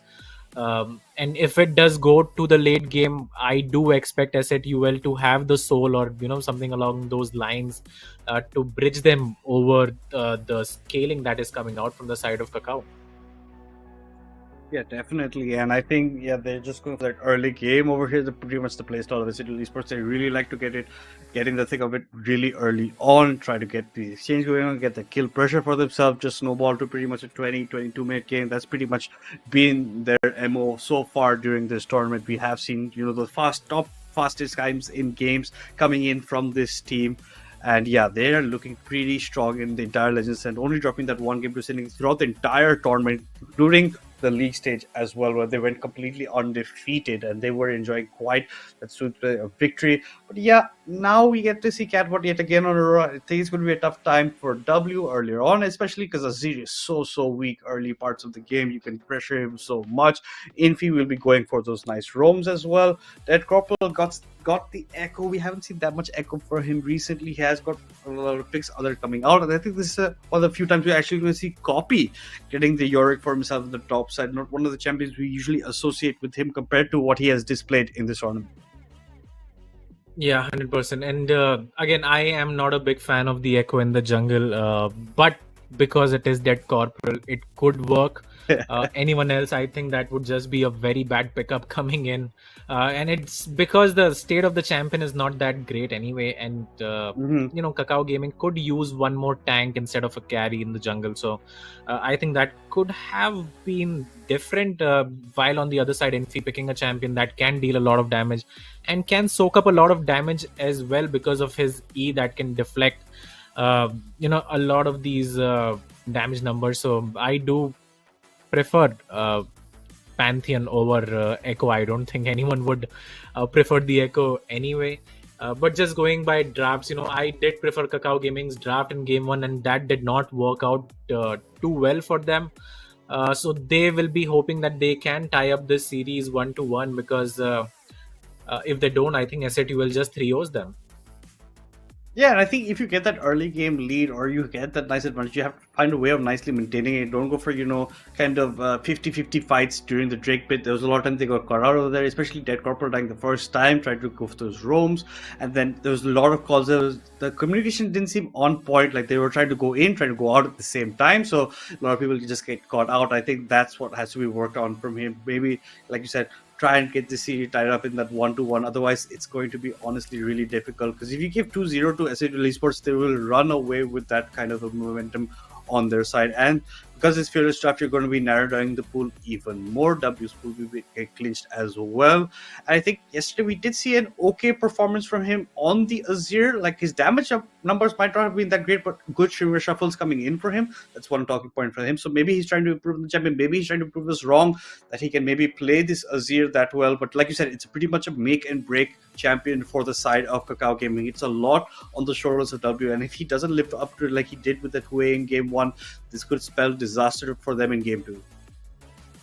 Yeah, I mean, his team trusts his enough to give him the Azir after what we have seen in the past. So there is obviously something that he is doing that we haven't seen so far, maybe in the scrims or the flex matches that these guys play. So he must have been performing really well to pick that champion up once again. So let's see if we can translate that into a competitive game, albeit against the best team in the region by far.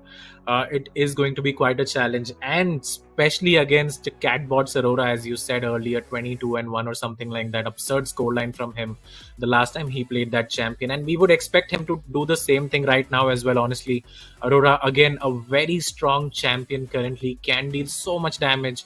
Has a lot of utility as well, and especially with the new build coming in where you go for the Leandries into Bloodletters into whatnot, the Haunting guys stacking. So I think that works quite well for that champion, and especially Catbot as well, since he prefers to play that. I do have to touch on the top lane as well. Actually, Copy did have a good time in the laning phase, at least in the early parts in the last game, Mm-hmm. where he got the solo kill onto the Aatrox. But after that, once he burnt his TP, went down to the bot lane. RTO got his Oh yeah. time to scale up, got a few blades, got the levels that he was missing, and then he solos Copy. And then after that, it just looks like a mismatch. I really hope that does not happen once again for Copy, because he was winning that lane. But the one mistake that he made was keeping bot side, and RTO punished it quite heavily in team fights and in isolation as well, towards the top side. So we will be hoping that that does not happen for Copy in the second game.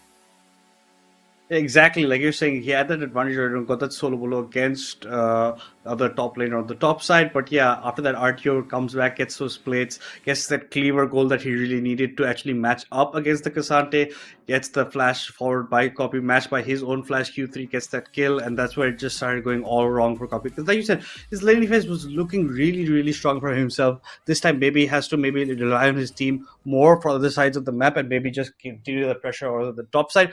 But guys, without any further ado, we're jumping into game two of this best of five series between S8UL Esports, who are leading it 1-0 on the blue side against Kakao Gaming on the red side. And all members of Kakao going bot side. That's what you're going to expect a bit with that Brom with yourself.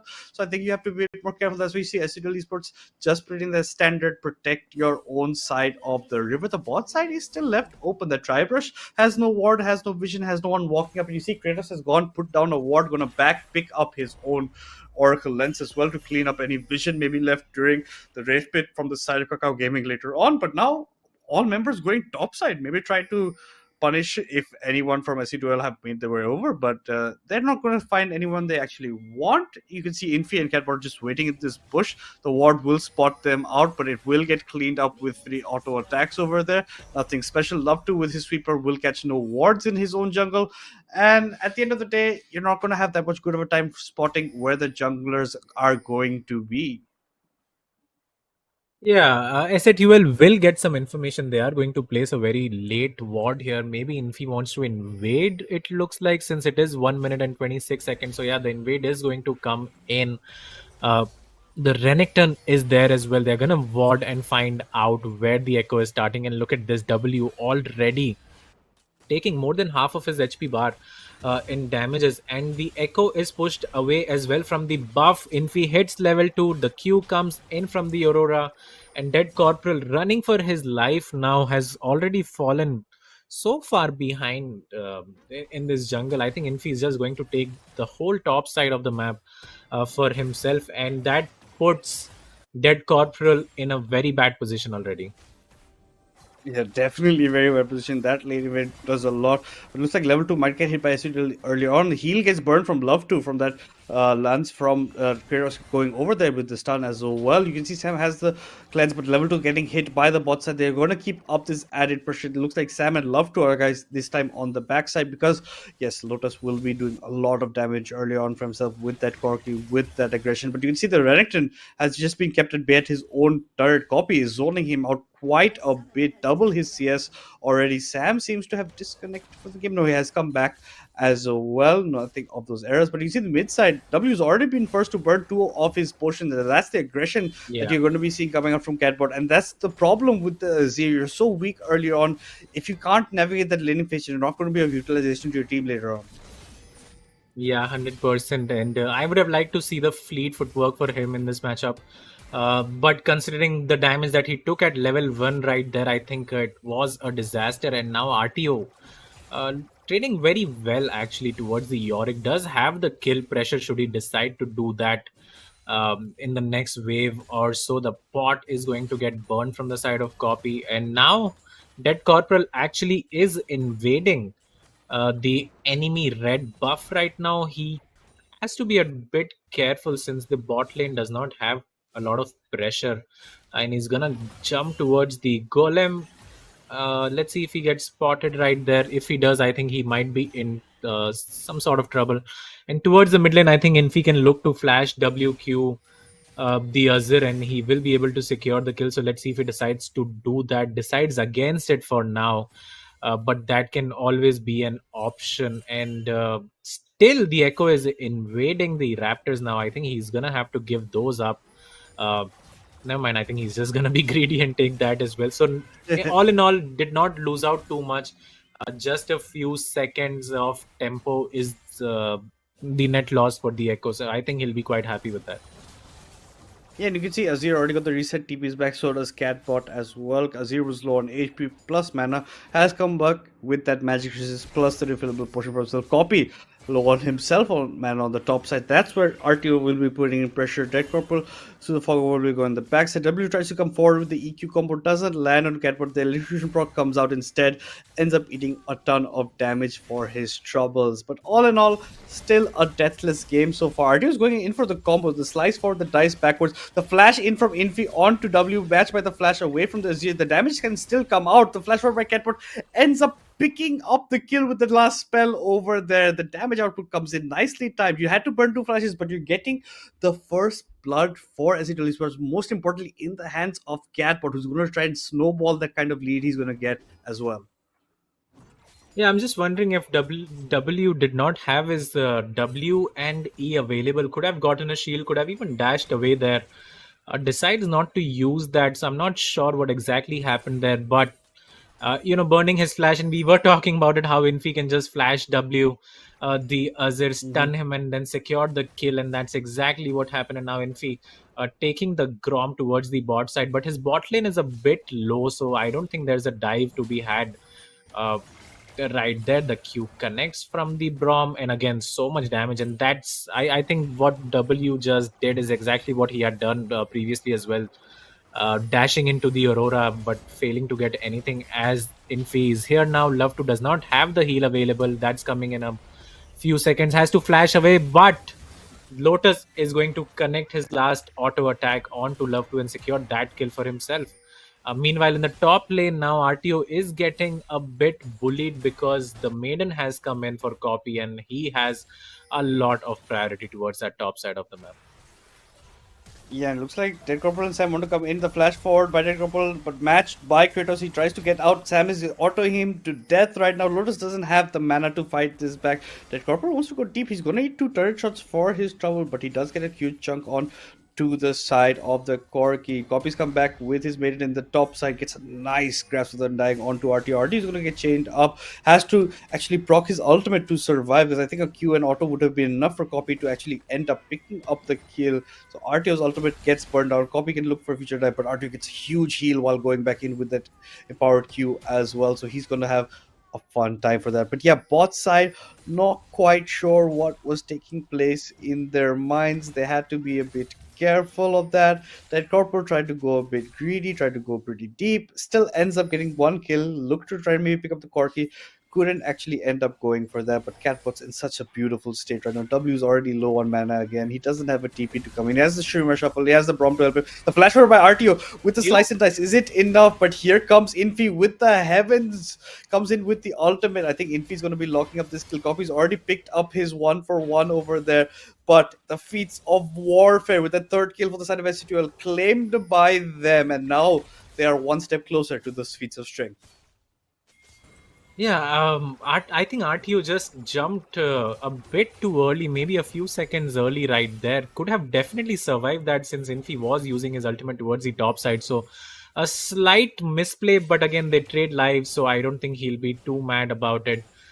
W now having some agency towards this mid side did pick up the null magic mantle for himself, so he is quite tanky.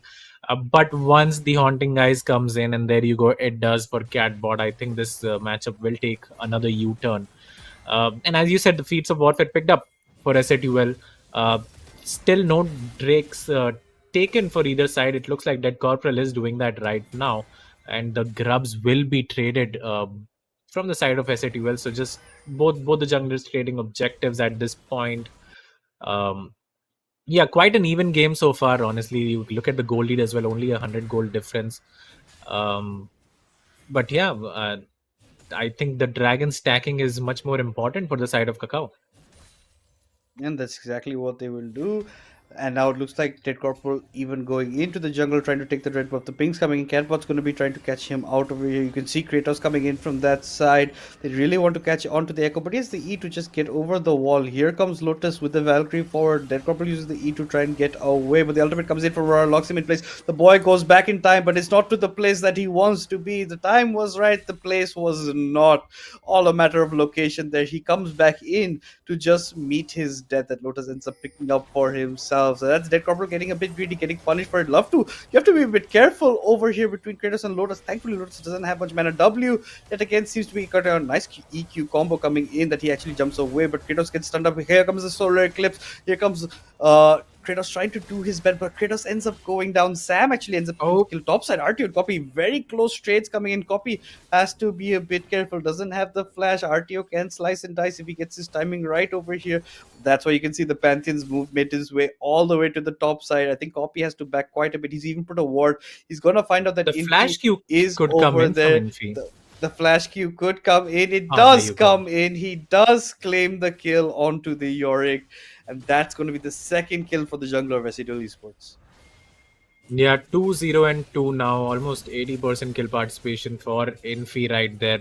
Secures the kill onto the Yorick as well. And Yorick, if he gets punished early, can fall quite behind, can become quite useless as well. As you see, RTO just picking up these plates for fun. Should recall right about now, but he is being a bit greedy. I really hope he doesn't recall from that brush or he's gonna get cancelled. But it looks like he's gonna pick up one more wave for himself. I think that is very greedy play coming out from RTO right there. And there you go. I think he is going to pay for it with his life. I'm not sure if he needed to do that. That's just very poor gameplay. Honestly, I don't have any other words for that. Yeah. Could have just taken the 3 plates and recalled, but he just dies for a wave. That's very questionable. That is, I think the reset not being taken that maybe okay, maybe go back and then get it, but not in that rush obviously over there because it is whatever the ward. But yeah, I don't think the proxy was the move over that point. RTO just gives pretty much a free kill over to W, who now gets another kill into his pocket. He has Dead Corporal by RTO now tipping back to the top side to catch this wave that will be coming in. Copy is just hammering away, has a 10 CS lead as well for himself. Mid side W finally is picking up, but the bot side is where the CS gap is definitely maintained. Sam firmly in control of that 20 CS lead for himself. The Kraken Slayer completed. The Porky has 2/3 of the items for the Trinity Force as well. Love to could have maybe actually gone more. Sam does fall back. Infi's going to jump into Dead Corporal. Catbot is close by. I don't think the boy can go back in time that fast over here. He will be looking to go in because of the Aurora ultimate. He does make it out, but not for long. Here comes Azir with the Shurima Shuffle, but it might not be enough. Wrong order of the bot side, plus the Solar Eclipse. Sam's locked in place. He's too slow to actually auto attack. Love to has to flash away to survive, but the Lance connects from Kratos. Yes, flashes away, but it's Lotus who picks up the kill onto Sam on the top side. W was still being chased after that exchange, ends up falling down. Now that's Catbot who's 2-0 and 2 will get this wave pushed in the mid side. W doesn't even have TP to match it over there. It's already looking pretty disastrous for Kakao Gaming. What looked like a minimal goal lead is now ballooned to around 3k in favor of S8UL Esports.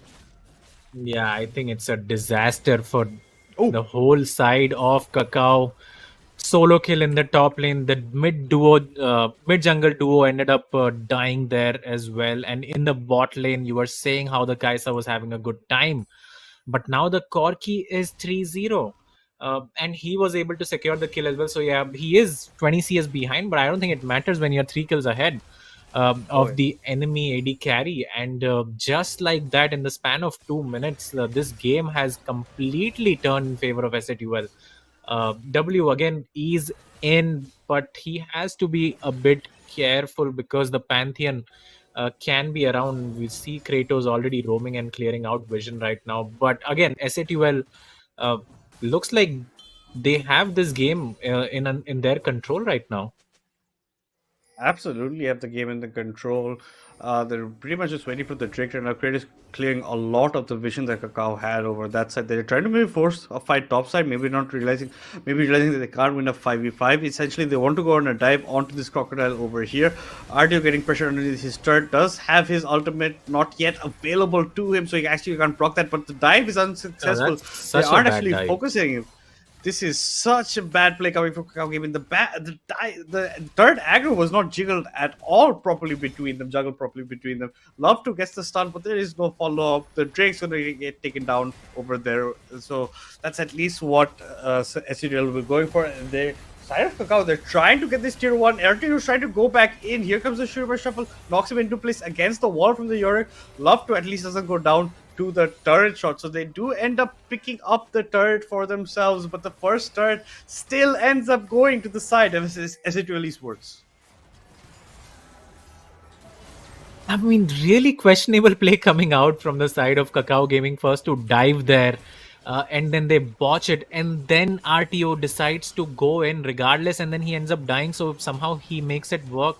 I mean, it, I'm at really loss of words right there. Even if you trade one for one, it really does not matter, as now the Yorick has secured 2 turrets for himself towards the top side. So 2 of the 3 deaths from RTO has just been just very poor decision making from him, and I'm not sure what to say after that. I'm as speechless as you about the decision making. I don't think why we're trying to go back in over there. The turn's gone. You bought enough time for your team. I think he was just buying just those extra seconds so the tier 1 can go on the bot side so they can secure the feats of strength. But that's all I can actually give as a form of explanation at this point for what he has done. But at least talking about items, Leandri is completed by the Aurora, the National Tooth completed by the Echo, as well as the Zir. Bot side, the Corki has completed his Trinity Force. The Kraken Slayer has been completed for Kaiser for quite some time. Locus of Solaris for both the supports. Lotus is going to be dealing quite a bit of damage. And it's a 403 infi, by the way, that you have to look out at all times just coming in for the Heaven. Herald has been started by the side of S8UL Esports, so they are going to be having a fun time taking that to the self. Catbot might be getting dived over here. Derek Corporal's trying to come in, but the TP is coming in from RTO.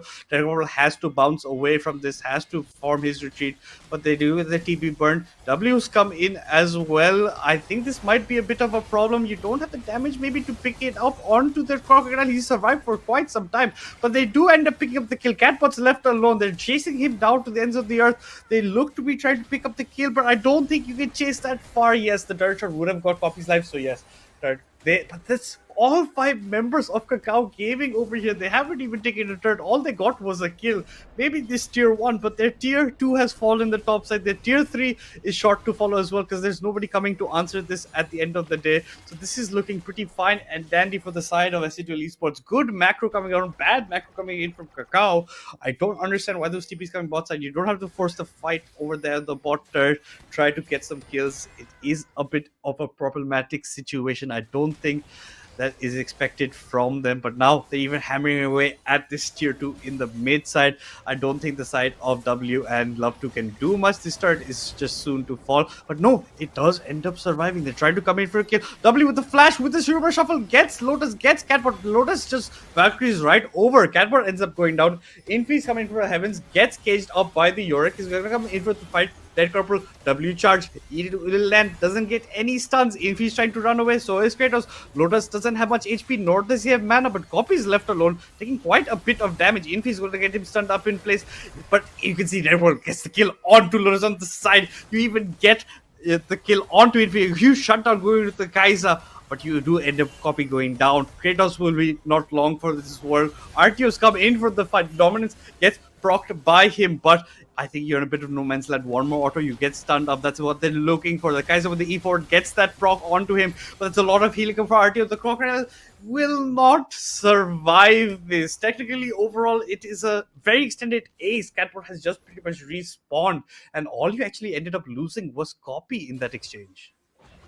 Yeah, and that was a huge overextension that is still getting carried on from the side of Dead Corporal, who just, I don't know what he was doing, greeting for the golems. Maybe he ends up dying, but it starts with the dive towards the bot side, 5-man strong onto the Aurora, but Catbot ends up surviving. Then we see towards the top side the tier 2 getting picked up by the bot lane of S8UL, and they move towards the mid side, and that's where they overextend.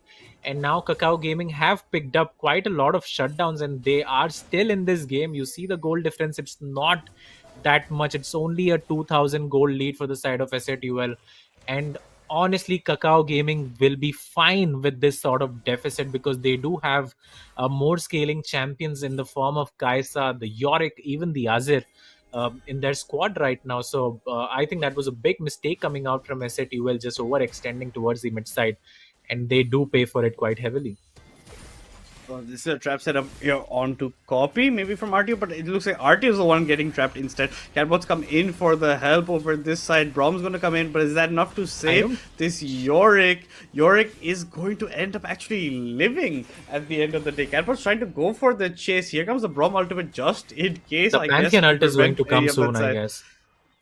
The Pantheon Never mind, they are should not taking be the coming. dragon. He's taking Drake Yeah, instead. yeah, But yeah. yeah, that's two Drakes for S8UL Esports, but you don't actually accomplish much for Kakao on the top side. Get a couple with the W. The E gets the stun onto Cadbot. Cadbot has to be a bit aware of this fight. He does have damage, but so does Dead Corporal. The E comes in. He does pick up the kill, goes back in time, survives, but for how long? Here comes Lotus, here comes Kratos. RTO just goes and deletes Dead Corporal at the back end of it. Sam's left alone. Here comes Lotus as well. This huge overextension for Kakao Gaming. Dead Corporal just went a bit too deep over there. For that one kill, he ends up giving up 3 of his team members' death. So it's a 3-for-1 in favor of S8UL for the overextension from Kakao. Yeah, and how many times have we seen that from Dead Corporal just overextending, recalling in the wrong brushes, and then his team has to pay for his mistakes, and that's exactly what has happened. As Lotus is trading and spacing quite well onto W, who goes in once again. This Azir man is just leaving a lot to be desired. Honestly, goes in, ends up dying in a 2 versus 1, not knowing exactly the damage numbers from the Corki or himself. So that's very questionable. And now that is essentially a 4-for-1 for the side of S8UL, who are now also going to pick up the Artican. And Catbot will be very happy with the trade that has gone so far in this last 2 minutes. Absolutely, he's going to be very happy about it. Dead Corporal a bit ahead in terms of camps, but not that much in terms of kills. Compared to the Pantheons, only died once, but that shutdown did go over to Sam. So you can see he's got the Kraken's there plus the Ginsus, but the Corki has got the Trinity Force plus the Mana Moon, plus he's looking to build something with that BF sword as well, Infinity Edge or Bloodthirster, depending on what kind of build he wants to go for. The Merchants tier 3 have already started to come in, especially for the Corki as well as the Leona. So added tenacity for them. But all in all, yeah, the overextensions from both teams. It's just once from S8UL in the mid side, but Kakao Gaming is doing it time, especially DC essentially over on that side. He was just really wanted the kill onto Catbot, just personal vengeance at that point. That Corporal is looking to pick Yeah, up the red maybe. bar. Catbot has a nice play onto copy over here. Maybe he's looking to bait him into a fight because you can see that Infi is close by, but Infi wants to protect his red buff. Instead, he is trying to walk into the bush, but he sees it has been taken. He sees there are too many members close by. All 4 members of Kakao Gaming are here. They're trying to get in onto this Pantheon. This Pantheon might get locked up, but the East causing so much damage. He flashes away, so even 4 men they can't catch out. Lotus has to be careful, but he does have Kratos close by. Dead Corporal comes over the wall. Kratos is still that huge mutual in for. Here comes Infi from the heavens. W misses with the Oh, Sugar no. Shuffle, gets flashed away by Lotus. He ends up surviving one by one. The members of Kakao Gaming fall. The sole member remaining is I think that that Kaiser. But look at RTO. He's in the base. Plus the TV coming in from Catbot. Like you saying, Kaka, this should be game 2 going completely in favor of S8UL Esports over here. Yeah, and again, just overextension coming out from the side of Kakao Gaming. They were all stacked up towards the bot side jungle, and somehow they get caught. Infi buys a lot of time on this Pantheon and is able to ult in as well. And that is going to be 2-for-0 for the side of S8UL. And again, I just feel like Kakao Gaming is doing more to lose the game than they are to win this one. And that's exactly what has happened again. Uh, they had a comfortable lead in the first game. The second game was pretty close, and suddenly, in the span of 3 minutes, it just ends like that. Uh, as we look here, like W goes in, does nothing. This fight right here, I mean, the RTO is just pushing in his lonesome towards the top side, and this is a 3 versus 4. The Aurora isn't even there. Corki deals a lot of damage. W, I'm not sure what he even ulted right there, does nothing on the Azir, and just like that, S8UL goes 2-0 up in the span of the last 2 minutes. Actually, that was quite surprising to watch. That honestly was. I think that overextended. They're just getting a bit too antsy to try and narrow the goalie. But you have a scaling comp. You can play according to that as well. But no, they're going to give over those skills in quick succession to the side of S8UL Esports. Like you said, in a span of 3 to 4 minutes, completely blow the game wide open. And I think it's a lot due to the mistakes of Kakao more than S8UL playing that perfectly. But talking about the kills, it's 22 kills for S8UL Esports to the 12 of Kakao Gaming. By the end of it, a 9K goal deficit for Kakao Gaming. 3 towers Kakao picked up, but 9 picked up by S8UL Esports. A lot of questionable macro calls coming in from the side of Kakao. They only managed to pick up 1 Drake, while as S8UL Esports got 2 Drakes, got a Herald, got 3 Void Grubs, got the Atakan. They had the litter of whatever they wanted, and they ended before Baron. Another fast game coming in for them, and they're just showing their dominance they have. But it's also just them capitalizing on these huge mistakes coming in from Kakao.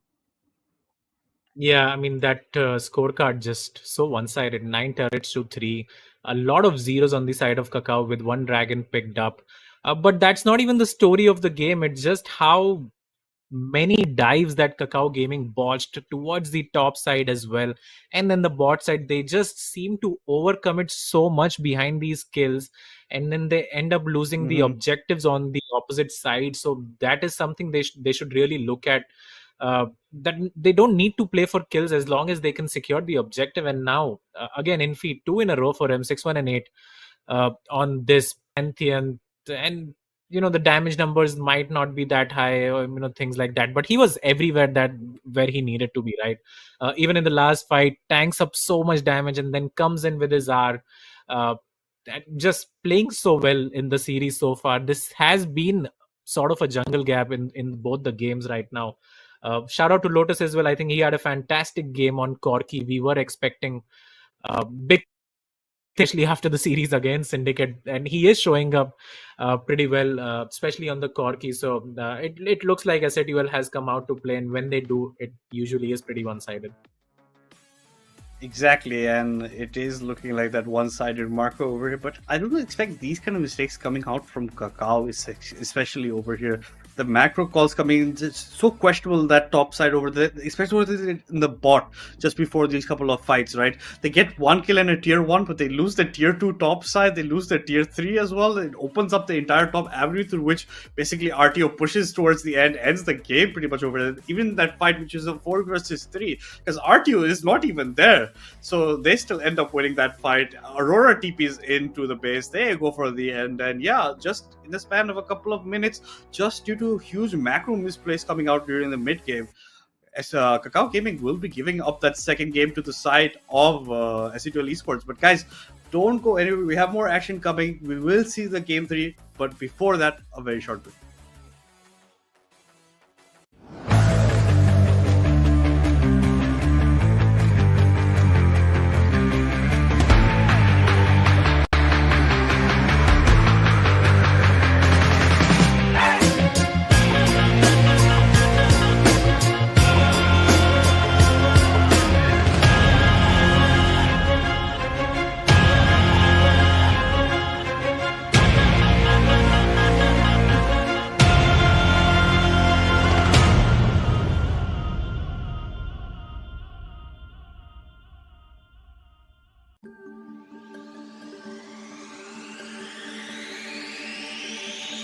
Alright, yeah.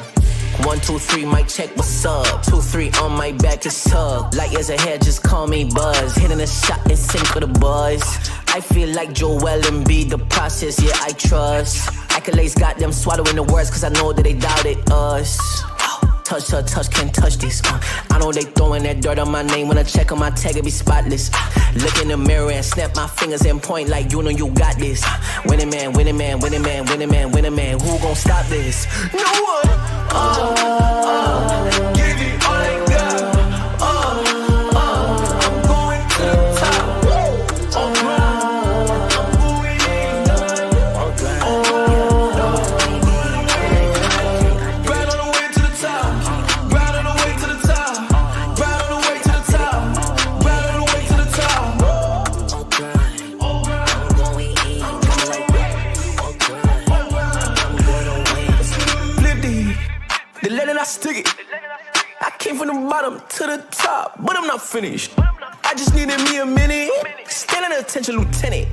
I gotta get up and get it. All I'm focused on is winning.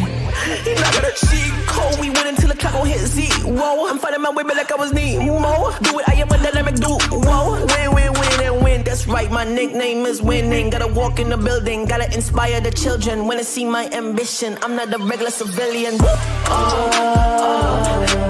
all I got. I'm going to the top.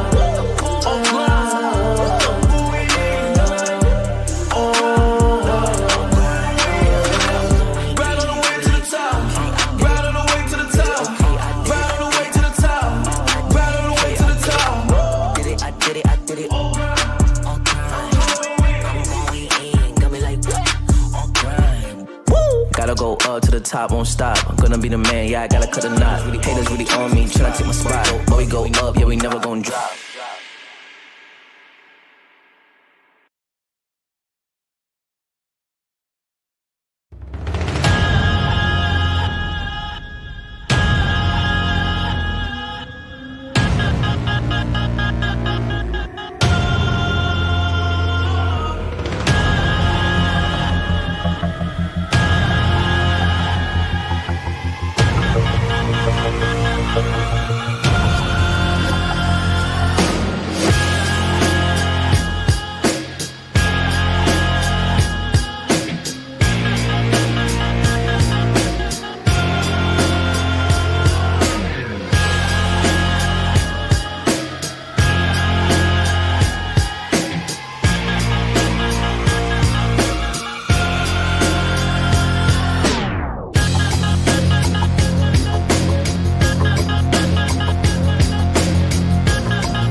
Alright, yeah.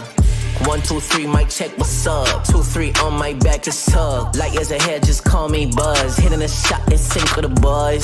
I feel like Joel and be the process, yeah, I trust. Accolades got them swallowing the words, cause I know that they doubted us. Touch her, touch, can't touch this. I know they throwing that dirt on my name. When I check on my tag, it be spotless. Look in the mirror and snap my fingers and point like you know you got this.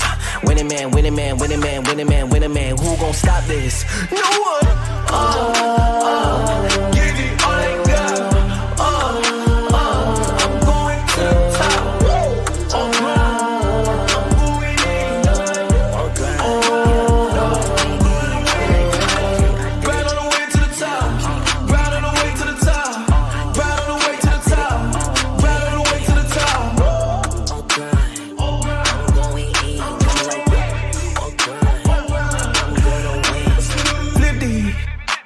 Stick it.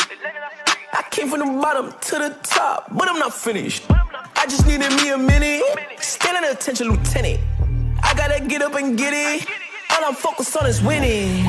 You're not gonna cheat code. We win until the clock gon' hit zero. I'm fighting my way back like I was Nemo. Do it, I am a dynamic duo. Win, win, win, and win. That's right, my nickname is winning. Gotta walk in the building, gotta inspire the children. When they see my ambition, I'm not a regular civilian. Give me all I got.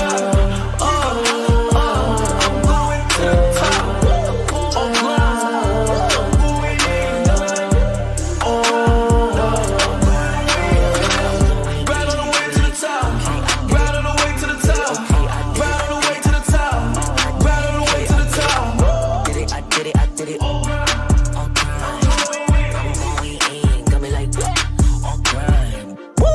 go up to the top, won't stop. I'm gonna be the man, yeah, I gotta cut a knot. Haters really on me, tryna take my spot. But we go up, yeah, we never gon' drop.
Alright, yeah. 1, 2, 3, mic check, what's up? 2, 3 on my back, it's up. Light years ahead, just call me Buzz. Hitting a shot in sync with the buzz. I feel like Joel and B, the process, yeah, I trust. Accolades got them swallowing the words, cause I know that they doubted us. Touch her, touch, can't touch this. I know they throwing that dirt on my name. When I check on my tag, it be spotless. Look in the mirror and snap my fingers and point like you know you got this. Winning man, winning man, winning man, winning man, winning man. Who gon' stop this? No one. Give it all I got. I'm going to the top.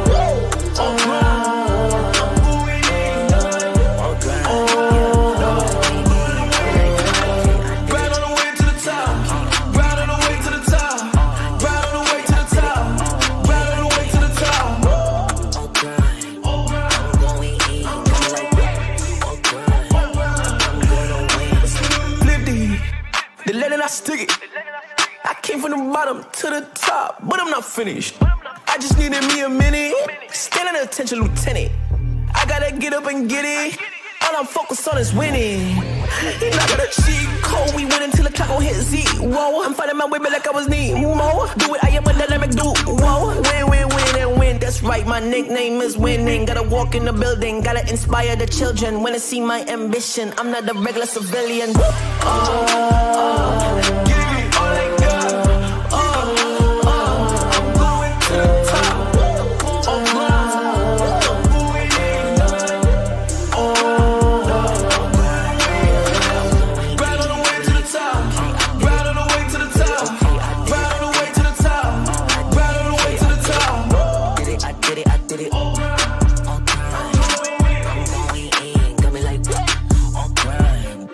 Gotta go up to the top, won't stop. I'm gonna be the man, yeah, I gotta cut a knot. Haters really on me, tryna take my spot. But we go up, yeah, we never gon' drop.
Right, guys, welcome back to Legends Ascent South Asia. We are in the upper brackets finals right now, where S8UL finds themselves 2-0 up against Kakao Gaming, and this has been pretty one-sided for most parts. Madness, you did cast the previous two games, and it does not look like there's a way back for the side of Kakao Gaming.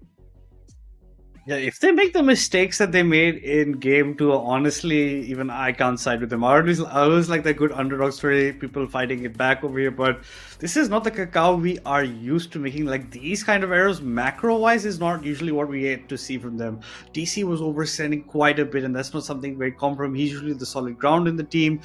But honestly, it just is not looking like that. This is not them showing up with their A game on such an important occasion right here in the upper bracket finals. And S8UL Esports is punishing them dearly for any mistakes that they are making. And yeah, game one was a bit, they had the advantage from the side of Kakao. They threw it away as it was over. But this time, it was at a nice edge for most of it, gold-wise at least. But then they made a couple of mistakes. S8UL ran away with it, took it all the way to the bank, deposited that, and took us all the way to game 3 with them being 2-0 up. But it's going to be Kakao Gaming on the blue side for this game 3 over here. And already the Syndra bans are coming out.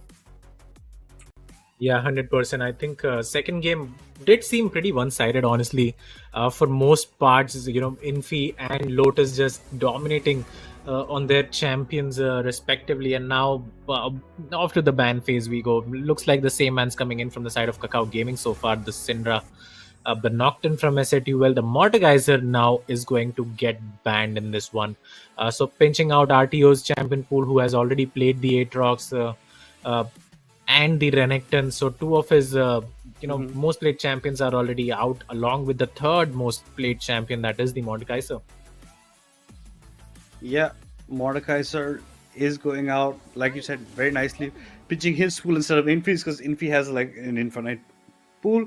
The Lulu band comes out yet again from S8UL Esports, narrowing the options for Love 2 and Sam in the bot side. They have done this band the previous two games, continuing on third one.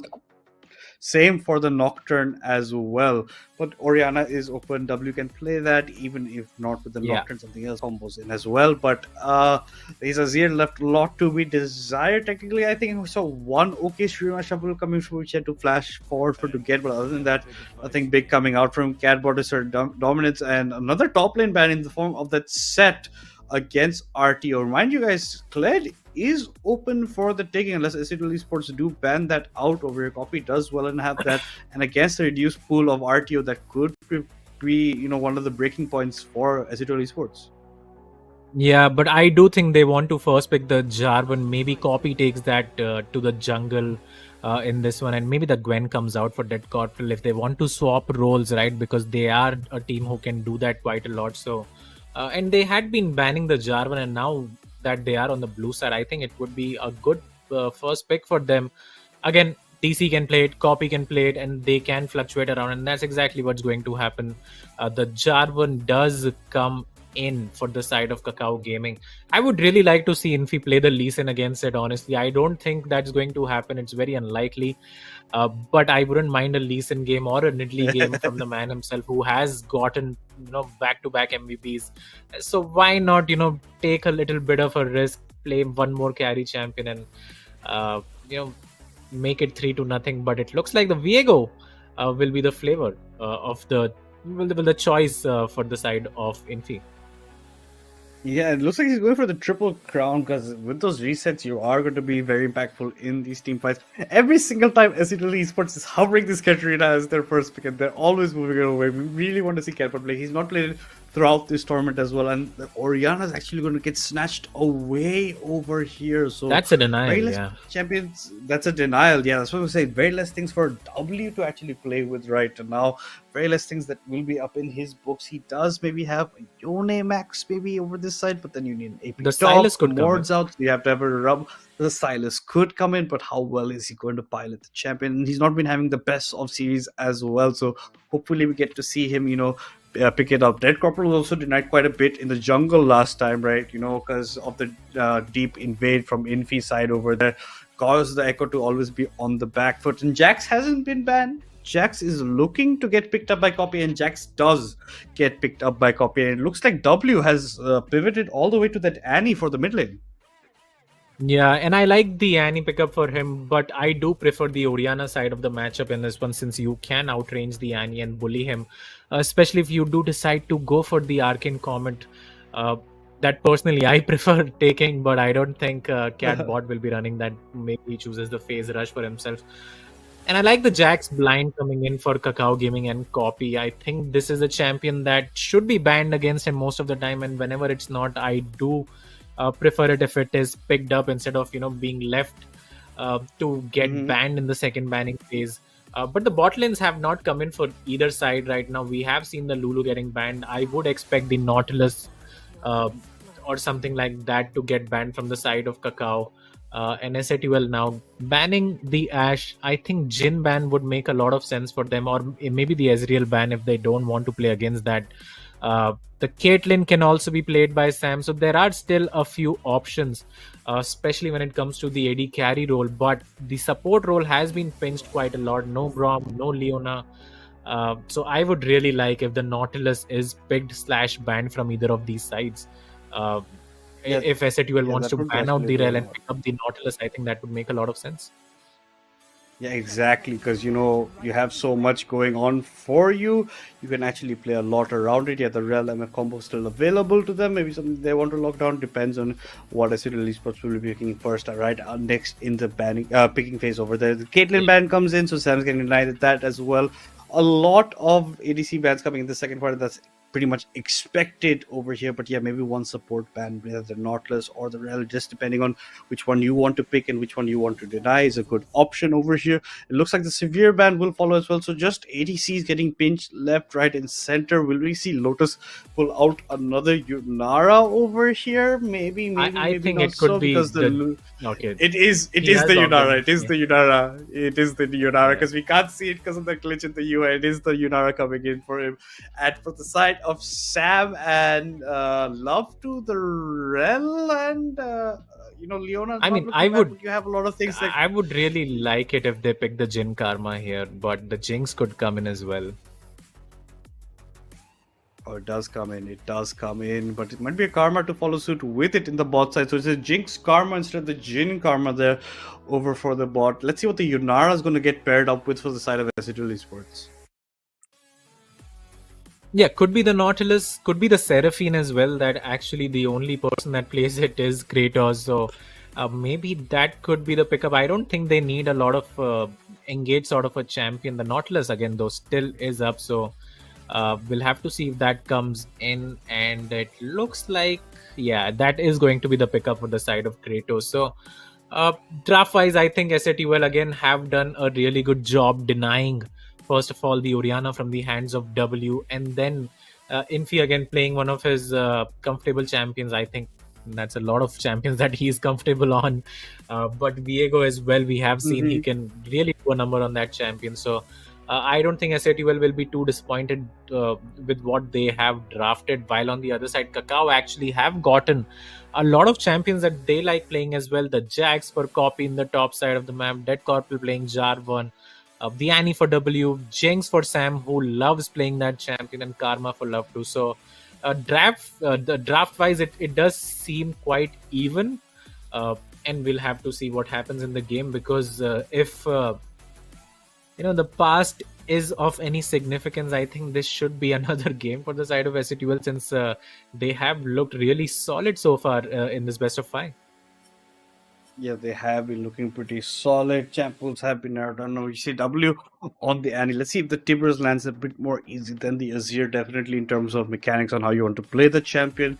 You do have Catbot on the Orianna with the Nautilus going in. Maybe you can, shockwave around that. But the Yunara has been a bit of hit miss from type of Lotus, because he's had good, starting laning phases, but then kind of throws the lead. I really want to see him, perform this champion with Ultimate, because it is very late game scaling. You have a lot of, agency later on in the game. So does the Jinx, and you have 3 melee targets in front of you in that Eloy, in that Viego, in that Nautilus. So you have the range on you that you can abuse later on. But we get to see copies Jax, and like Kakao was saying, this is something that definitely needs to get banned out against him. But they instead chose to ban out the Wukong as the third one over there in the top side. So they're going to have to pay for it depending on how this lane goes for him. Copy will try to maybe go for it, dodge out the ease from the Aloy, try to go for those aggressive trades, try to get his lanes ahead. That side of Sam and Love 2, you got good poke coming in free. If you dodge the hooks from the Nautilus, you're going to have a pretty nice lane pick with Yunaras.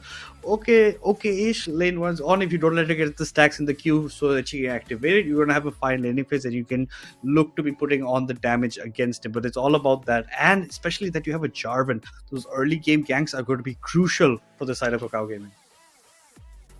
Yeah, and they will need to accelerate this Jax. Honestly, I think bot lane, you can leave them be, just let the Jinx farm up 1 or 2 items. And I think with the range that the Jinx has, along with the Karma, I think she should be fine. In the mid lane as well, I do feel Kakao Gaming have a lot of damage if they, pour it all onto the Orianna with the Jarvan, with the Annie. But yeah, having said that, I do feel like this should be a top focus matchup for the side of Kakao Gaming. And if the Jarvan and the Jax can get ahead, then this Ilawi could be in a lot of trouble. Yeah, it can be on those cards for them. Copy, like you said, game 1 was pretty good on that Cassandra for himself. He does pressure RTO quite a bit in that lane. So now with the Jax, definitely he'll be looking to do something on those RTOs. And especially if Dead Corporal comes to help out, that could be a party that RTO was not invited to and would be an unwanted guest in pretty much over there. So that's definitely one way to go around. Like you said, bot side, Jinx should be fine. There's not much you can actually do to reach her if you play behind the minions, if you, dodge those hooks. that's going to be also very few and common as well on the bot side. You should be having a very, very easy time in that lane phase. Plus, the Karma Q mantras will be doing a lot of your poke damage for you as well. So you're going to keep the other people at bay. So I think Sam will have a nice time, but you have to play according to that. Like, get him to those 2 items at least first before he can be, a crucial factor in these fights and start dealing the damage that he does require. I'm yet to see how W is going to do in this mid side with that Annie. Like we said, not having the best of series, this is maybe the best time to start showing up for your team, start minding the cover, get good 2-man, 3-man tibbers ults in fights, change how the complexion of those fights are looking, show us why you are the mid laner of the second best team pretty much currently in the region right now. And for Kakao, it's do or die right now. They lose one more game, they're going straight down to that lower bracket final, and they don't want to be fighting on the back foot. They want to at least get some games of S8UL in this upper bracket final, so they get some confidence, they get some momentum for themselves. Otherwise, they're just looking like a shell compared to what they usually are in this kind of a series. I don't think they'll mind too much dropping towards that lower bracket, though. I do think they are comfortably the best team in that side of the bracket. Should they drop, I mean, we are still onto game 3. This could still be a long series. Maybe we see the reverse sweep. Highly unlikely, but still, anything can happen. So and I like the pickup for W, as you said, the Annie, much more simpler than the Azir. You don't need to do a lot of mechanical outplays to that champion. A simple flash R in most of the games and times just works out really fine. So I like the pickup for W, and it's really up to him to show up in this one. As we see the chat right there, someone said an angel mid diff or something like that. But having said that, we are on to the Rift for this game 3. And in what could be the final game of the evening, should S8UL win? Yeah, definitely, exactly. Kakao backs against the wall. This time, no early level shenanigans. Pretty much everyone playing defensive over there. J4 stepping up pretty far, close to that. Viego doesn't put the ward in as of yet, but Infi knows Dead Corporal is close by. Will take this time to put his own ward and walk away to his own jungle. I think Infi is pretty aware that Dead Corporal wants some revenge for what was done to him in game 2, but I don't think anything of that avenues are coming. Jax is still defending on the top side. Jinx, Karma on their own defensive positions.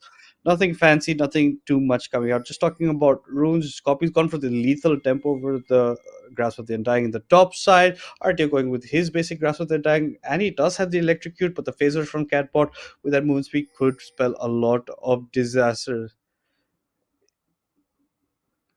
And this is looking like a bit of a problem right now. W is walking up into Catbot right now. Can that stun actually end up hitting onto him? No, he's just gonna keep the distance. I don't think anything else will be happening in this fight, right? But the pressure is there from W. He does get a nice chunk down, gets the electrocute proc as well, but the face rush get proc from Catbot. They're going for pretty much a 1v1 early on in this lane. The minion damage coming in. Catbot's eating a lot of the minion damage. He has to be careful. I think a flash forward by W might have been the kill over there. His visibility had come up in that much time. Not sure about the cooldowns. Bot side is also fighting. W seems to have disconnected.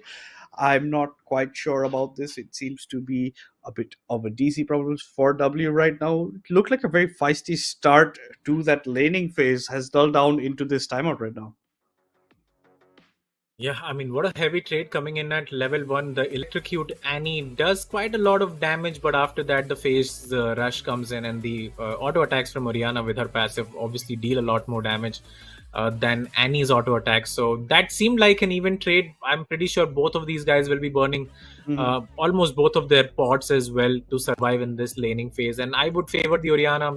Again, has more range on the champion, so I think she's just going to be fine after trading like that. And yeah, it looks like we are in for a bloodbath yet again if we are to go by that level 1 already coming in from the mid laners. Yeah, it pretty much seems like that we will be taking a short break as we resolve the issues we have to see. But don't go anywhere, guys, because this could be the ultimate game of the evening, or this could be where Kakao Gaming starts to mount a comeback. But you don't want to miss out the action. But we will be right back very shortly.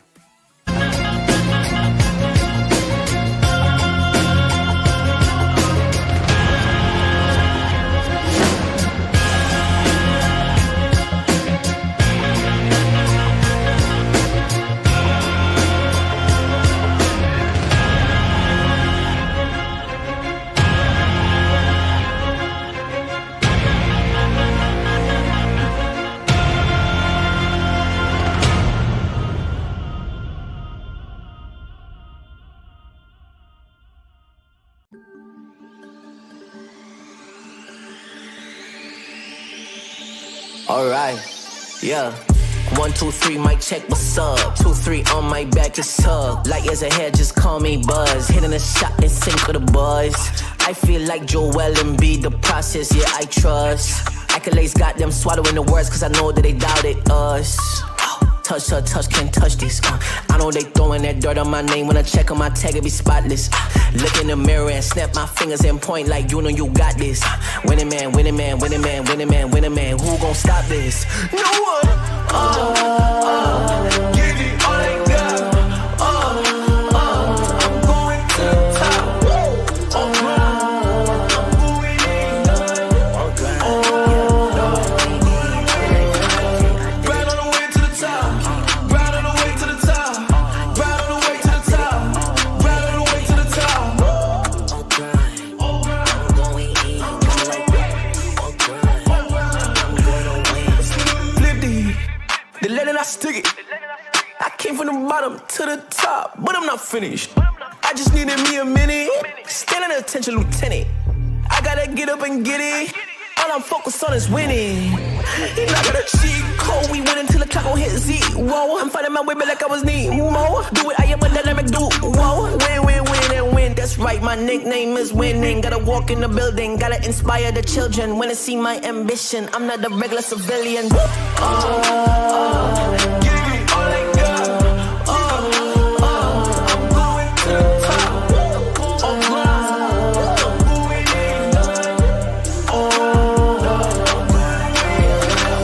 Right on the way to the top. Right on the way to the top. Right on the way to the top. Right on the way to the top. Did it, I did it, I did it. I'm going in, got me like all grind. Gotta go up to the top, won't stop. I'm gonna be the man, yeah, I gotta cut a knot. Haters really on me, tryna take my spot. But we go up, yeah, we never gon' drop.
Alright, yeah.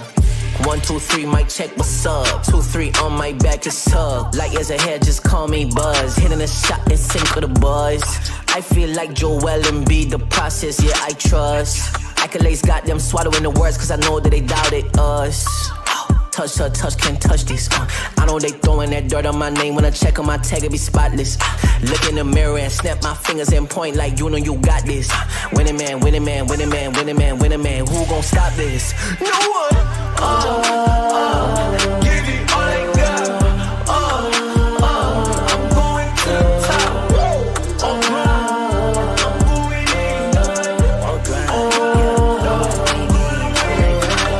Right on the way to the top. Right on the way to the top. Right on the way to the top. Right on the way to the top. I'm going in. I'm gonna win.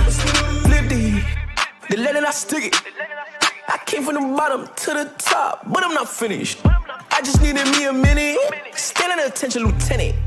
I gotta get up and get it. All I'm focused on is winning. He not got a cheat code. We win until the clock gon' hit Z. Whoa, I'm fighting my way back like I was Nemo. Do it, I am a dynamic dude. Whoa, win, win, win, and win. That's right, my nickname is winning. Gotta walk in the building, gotta inspire the children. When they see my ambition, I'm not a regular civilian.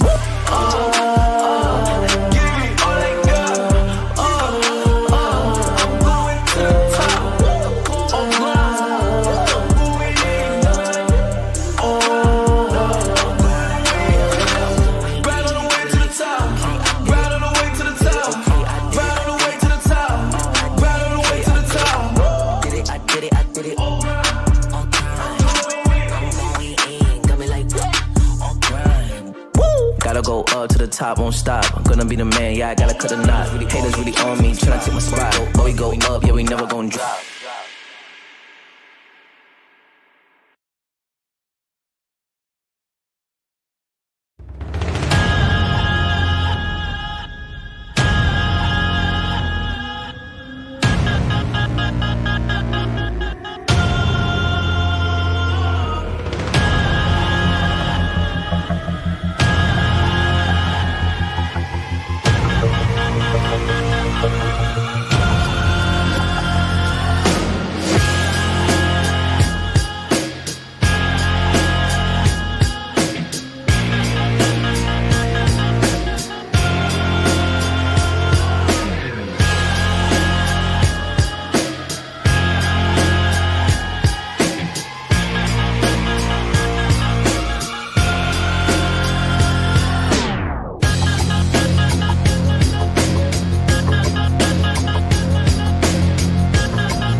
Alright, yeah. 1, 2, 3, mic check, what's up? 2, 3 on my back, just tug. Light years ahead, just call me Buzz. Hitting a shot in sync with the buzz. I feel like Joel and B, the process, yeah, I trust. Accolades got them swallowing the words, cause I know that they doubted us. Touch her, touch, can't touch this.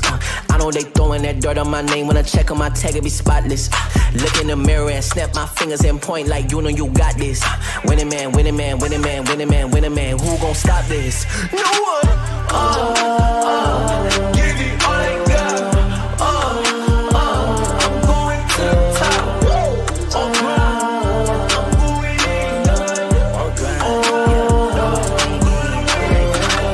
Right on the way to the top. Right on the way to the top. Right on the way to the top. Right on the way to the top. I'm going in. Flip the lead and I stick it. I came from the bottom to the top, but I'm not finished. I just needed me a minute. Standing attention, lieutenant. I gotta get up and get it. All I'm focused on is winning. He not got a cheat code. We win until the clock gon' hit Z. Whoa, I'm fighting my way back like I was Nemo. Do it, I am a dynamic dude. Whoa, win, win, win, and win. That's right, my nickname is winning. Gotta walk in the building, gotta inspire the children. When they see my ambition, I'm not a regular civilian. Give it all I got. I'm going to the top.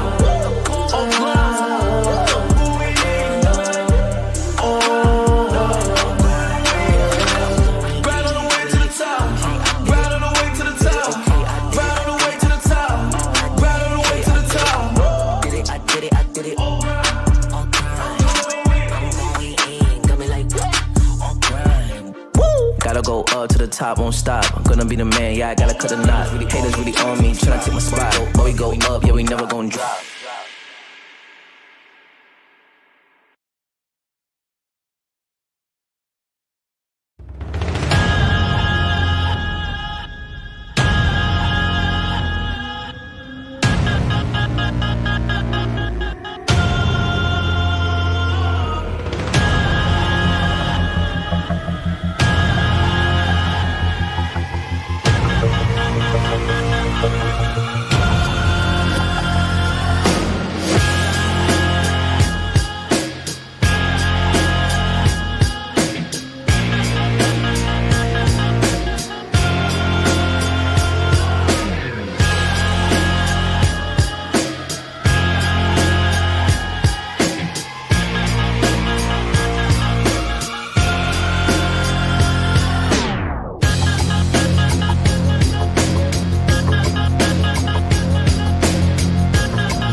Alright, yeah.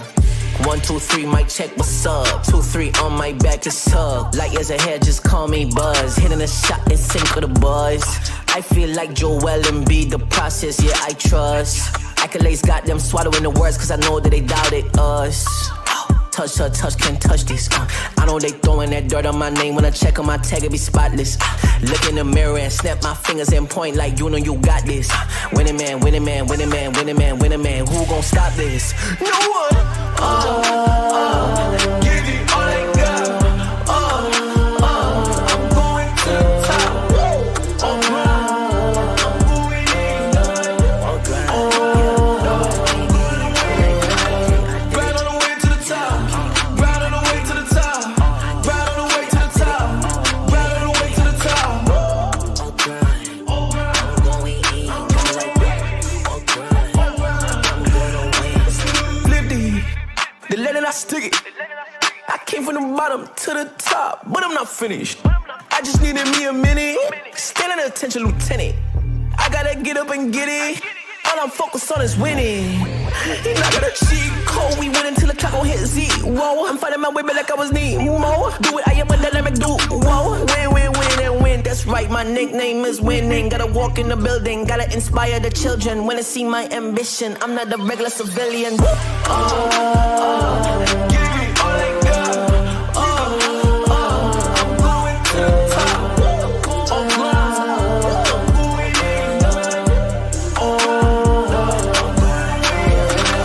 Right on the way to the top. Right on the way to the top. Right on the way to the top. Right on the way to the top. Did it, I did it, I did it.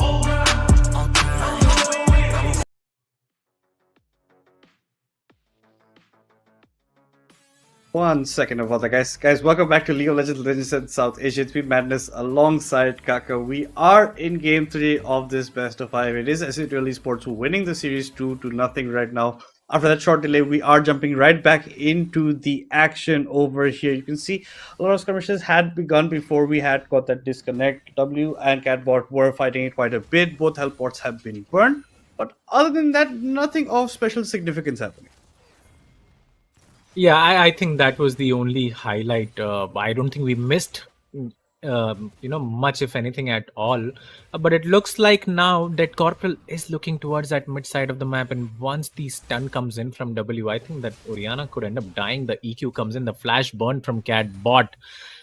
Maybe DC could have been a bit more patient right there, but I think he's gonna be fine with that trade, burning the flash so early on from the Orianna and now invading the Gromp of the Viego along with the Karma Sam in his lonesome right there should be a bit careful. The Gromp actually was stolen from DC as he flashes away to safety. Lotus is there with Oh his Q no. stack, gets exhausted, should be fine. Dead Corporal now ends up dying. The EQ is going to come in from Infeed, knocks up Sam. He has no flash, no barrier, so he will be looking to get a reset right here because if he can't, he's going to end up dying.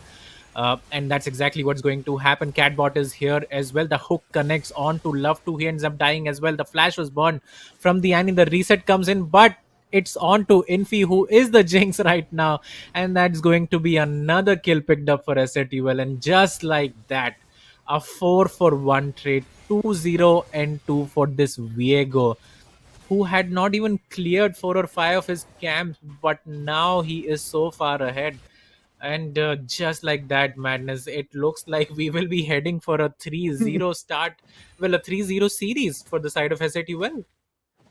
Yeah, and they pick up the feats of warfare. They only lose the Lotus in that fight. The Jinx get the reset, but couldn't get the second reset of the Nautilus. The W comes in. Just too much of an overextension yet again coming out from Kakao Gaming. They get punished for it dearly. Topside, copy against RTO. Heavy trades coming in. The Tentacles don't connect with him on the second part of it, so he doesn't get the heal back for RTO, but there's a lot of fighting going on over there. He won't mind that whatsoever. Maybe he even went fishing while we weren't looking and got some gold for himself, but that's all about it. The hook misses from Kratos on the bot side. He's gonna get locked up. The flag and drag enough to get the knock up. The chompers there to provide Kratos not the right amount of entry. Another auto attack could be able love to get the kill, but in the meantime, in mid lane, W, he doesn't have flash, mind you. There's not many places that little Annie can go. Infi is going on a killing spree after a nicely timed gank in the mid side. Copy. That's not the kind of trade you want to be going on into RTO. You even at the flash, maybe if you want to get away after the counter shake, maybe thought he could turn around, but no, he ends up going down as well. So it's not looking good. They do pick up that kill on the bot side, but they pay with 2 kills across the map. So SVL is still maintaining that 4-kill goal lead for themselves, and they're having a fun time with already a 1.5k goal difference in their favor by the 5-minute mark. Yeah, I mean, it looks like a mismatch as of now. Infi now finds Jarvan in the jungle. W is going to come in, lands the stun. Infi still has the flash should he decide to use that. Stuns the Annie. Should be able to get away right here. Oriana is there with the command dissonance, and yeah, Infi is going to barely survive right there.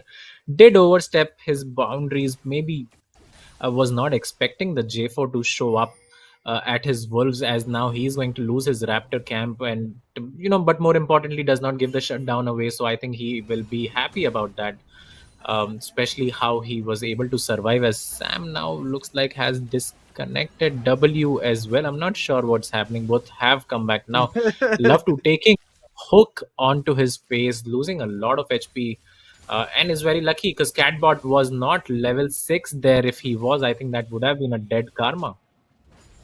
Yeah, definitely would have been a dead, but RTO has the XP advantage. Copy just hit this level 6, but RTO hits his level 7 as well. Copy already on the back foot. His soul even gets snatched away. RTO is going to be looking to deal damage. Eats 2 turret shots for his trouble, but he wouldn't be minding that whatsoever. S8UL Esports will be starting up the first Drake of the game. There should not be any contention over here. J4, even if he makes his way over, will be a bit too late on that side. That's Infi going to be picking that up. Yeah, he did go deep earlier on. He did end up burning his flash, but very rightly pointed out, but you shutdowns didn't go over. He's coming back in though. He doesn't have the flash this time. He does go shrouded, and Deckrover can't step too much forward because Catbot was there. He still hasn't hit the level 6 as of yet, so doesn't have that shockwave available to him. But bot side, Jinx has opted to build the Berserker race fully, completely before anything. There's a cull in the hands of Lotus. I think he's trying to stack that up as well. But yeah, W is burning a lot of mana, wants to get this wave push in, maybe want to get it back, maybe get that lost chapter as well for himself. But all in all, looks pretty good for the side of S8UL Esports right now. Already that 2.3k goal lead for themselves, and the train to look to extend it. They don't have pretty much any winning lane right now for their side. Yeah, and the lane state in the mid lane is quite bad for W. So I think he should maybe drop down the Tibbers and unfreeze that, because if he doesn't, I think he might end up going down. Gets a nice trade, but that's what I was talking about. Now he's at least forced to burn his flash, and even then it might not be enough. There you go, burns his flash just to fix the wave. So it's just better if you drop down the tibbers there, because the lane still has not gotten fixed there. Now Dead Corporal flashes into flag and drag onto Cat bot. The super mega death rocket was there as well, uh, but that was flashed over as well, and that was a good play coming out from Catbot, surviving and then securing the kill onto Dead Corporal, who now goes 0-2 right there. And we look here, it was very close margins. You see the rocket coming in, but a good flash there. The ultimate is there from the side of Viego to finish the kill onto Dead Corporal, and now Infinity 3-0-3 on his Viego, one of his better champions, as well as Lotus now looking to trade onto Sam, who's taking a lot of damage, burns his barrier, uses the flash as well.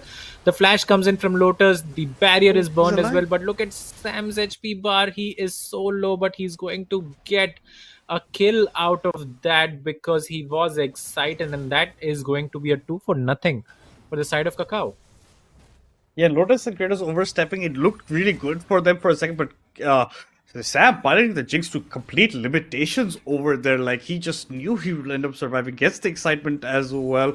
Lotus didn't even flash forward to maybe get the kill onto Love to instead maybe trade it out that way, but no, Sam still stays alive. This was without a super mega death rocket, by the way, and Lotus had used his ultimate.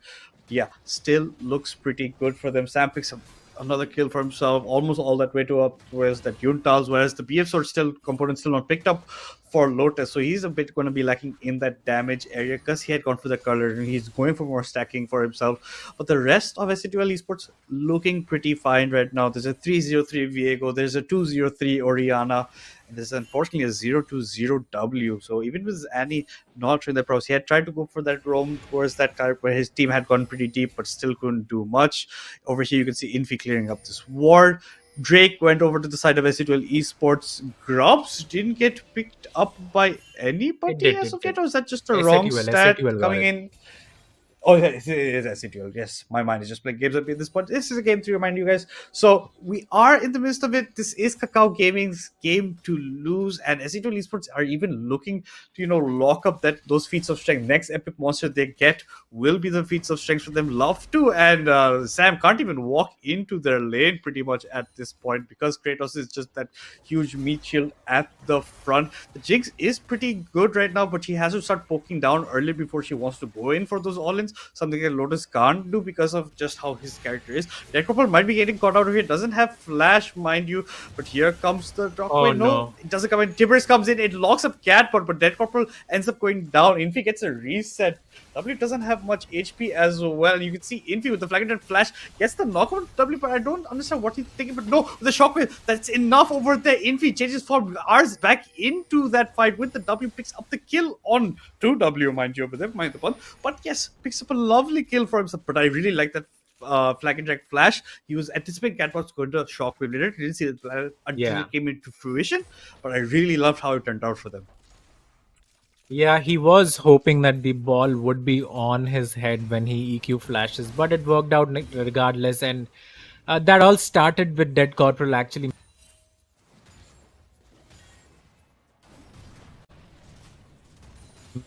such a big difference in terms of items in the jungle and levels as well. It seems like, never mind, they're both level 8, but yeah.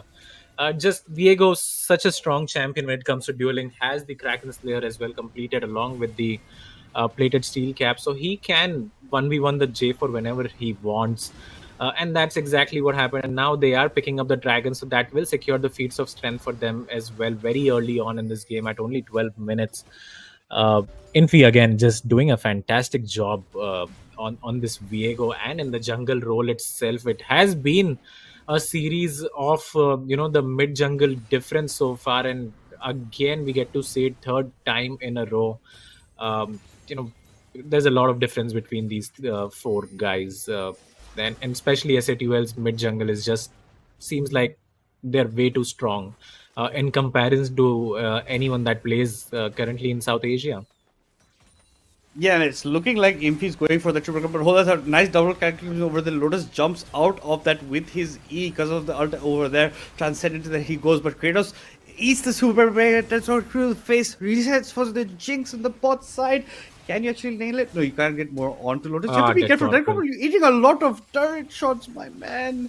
He ends up going down in that fight. It still ends up being just a 1-for-1, but thankfully, at least Sam's getting some goal. But nice shockwave from Catbot in the mid lane. W is too low to actually walk back. He's going to have to recall and then just TP back into his lane. Infi is close by, maybe even look for a dive over here, but I think the recall comes out in time. But no, W has to back away. Infi was just around the corner. Even the far side of alteration had come in for Catbot just to spot that out on the top side. RTO versus Copy. Nice counter strike. Locks him up the ward jump to allow Copy to jump away, but Copy's also been having a tough time. Honestly, only the Jinx is looking good right now, and that's also with some help that she's been getting from the rest of her team. Other than that, it's not looking on the same margins. Annie has gone to the top side, catch that wave. Copy is going to be switching over to the mid side instead, so that both laners can catch waves of their own. Dead Crumbles around the corner, but so is Kratos. You're just going to go into this meat shield that is the Nautilus. The shield is there from the Karma, provides a lot of the damage sustains from you at least. But yeah, Catbot is a beast right now. 2-0-3. Saracen base completed. So is the Sorcerer Shoes plus that tier 2 advantage from the feats of strength as well. But Infi, looks like he's going honestly for that triple count. He's hunting for W over here. W has to be careful. The W from Infi does let the stun connects. Here comes Tippers. W has flash over the wall, but Infi follows suit with his own ultimate. This might be an overextension from the jungler of S8UL Esports. It's about who ends up picking up this shutdown. It's going to be the Annie on the bot side. Sam has to flash away, but he's flashing into his own demise. The turret shots are coming in, but Kratos flashes away to avoid the last turret shot. Dead Corporal's around the corner. The flag doesn't connect, but so the Cataclysm does. The armor from Lotus plus the dash allows him to get out of it. He's trying to kite his way to glory, but Kratos is around the corner with the barrier. I think that's enough. You see that the Jarvan was trying to go for a second flagging drag, but it's not enough. Good kiting coming from Lotus. Nice dodge on the first flagging drag. And this is what we are seeing. Lotus on this champion is looking pretty good. But then overextension by the side of Infi punished. The shockwave comes in. This is just a dead Annie trying to just walk back into his lane. And this is, the difference in mid for both these teams right now. Yeah, it seems like wherever we see a fight, it's S8UL picking up the kills. Now towards the top side where Copy has to burn his flash, and there you go.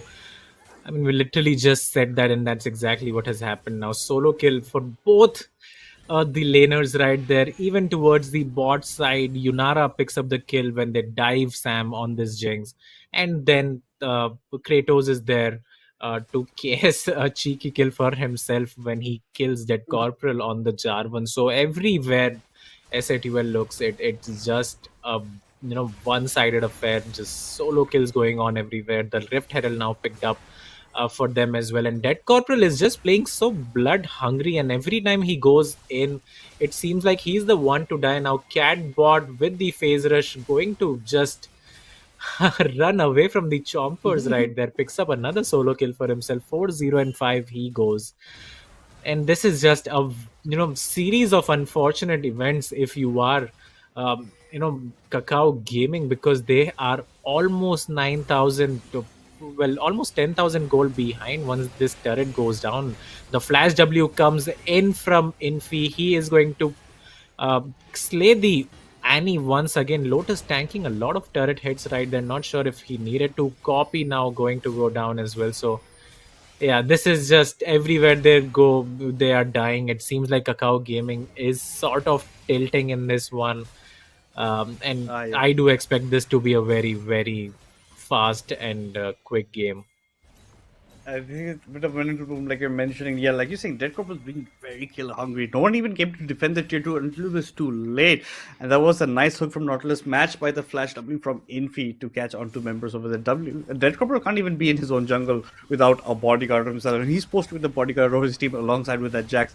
But nice soul gets pulled in by RT. He's going to do damage to Sam as well. Sam, unfortunately, on this Jinx is not going to get to a level where he is going to be much of a nuisance. It looks like we're going to get enough points to complete. Oh, sorry, the Runes Hurricane from Lotus on the faster scale. You see the Wave Sword component, the Wave for the Infinity Edge for this Jinx. They're looking for dive under RTO, but RTO does have his ultimate available to him. Not sure how well this goes for their team. He's going to channel the Rip Channel. He's going to use an Uber to get out of this situation. It seems like he channels his ultimate. He's going to fight as long as he can, but the Uber ride was just a decoy. He does not care. He's just going to battle you to death. So Lotus Ah, even comes into this fight. It's 4-0 for SE2L Esports. Another Uber is being used to head down towards the tier 3. Now the driver is Lotus. He nails that into the tier 3. Tier 3 short to fall down as well. Not much you can be doing here. Maybe just because Baron, but no, they just won the fast game over here. It's already one of the fastest games we've seen. At 18 minutes, they're already in the base of Kakao over here. Yeah, I mean, this is just so one-sided. Once they all stacked up towards the top side of the map, I mean, you just knew what was going to happen right there. The Ilawi, if you don't have damage reduction, she can just heal out of her mind, and that's exactly what happened. 4 versus 1, but it wasn't the Ilawi who was in trouble right there. It was the four other members from the side of Kakao. And yeah, two inhibitors down at 18 minutes already. You look at the goal difference right now, it's more than 10,000. Two items picked up for almost all of S8UL members right there. And I think it's just a formality now. The next 2 to 5 minutes should be enough to end this misery that seems like for the side of Kakao. And it should be a very clean 3-0 for the side of S8UL.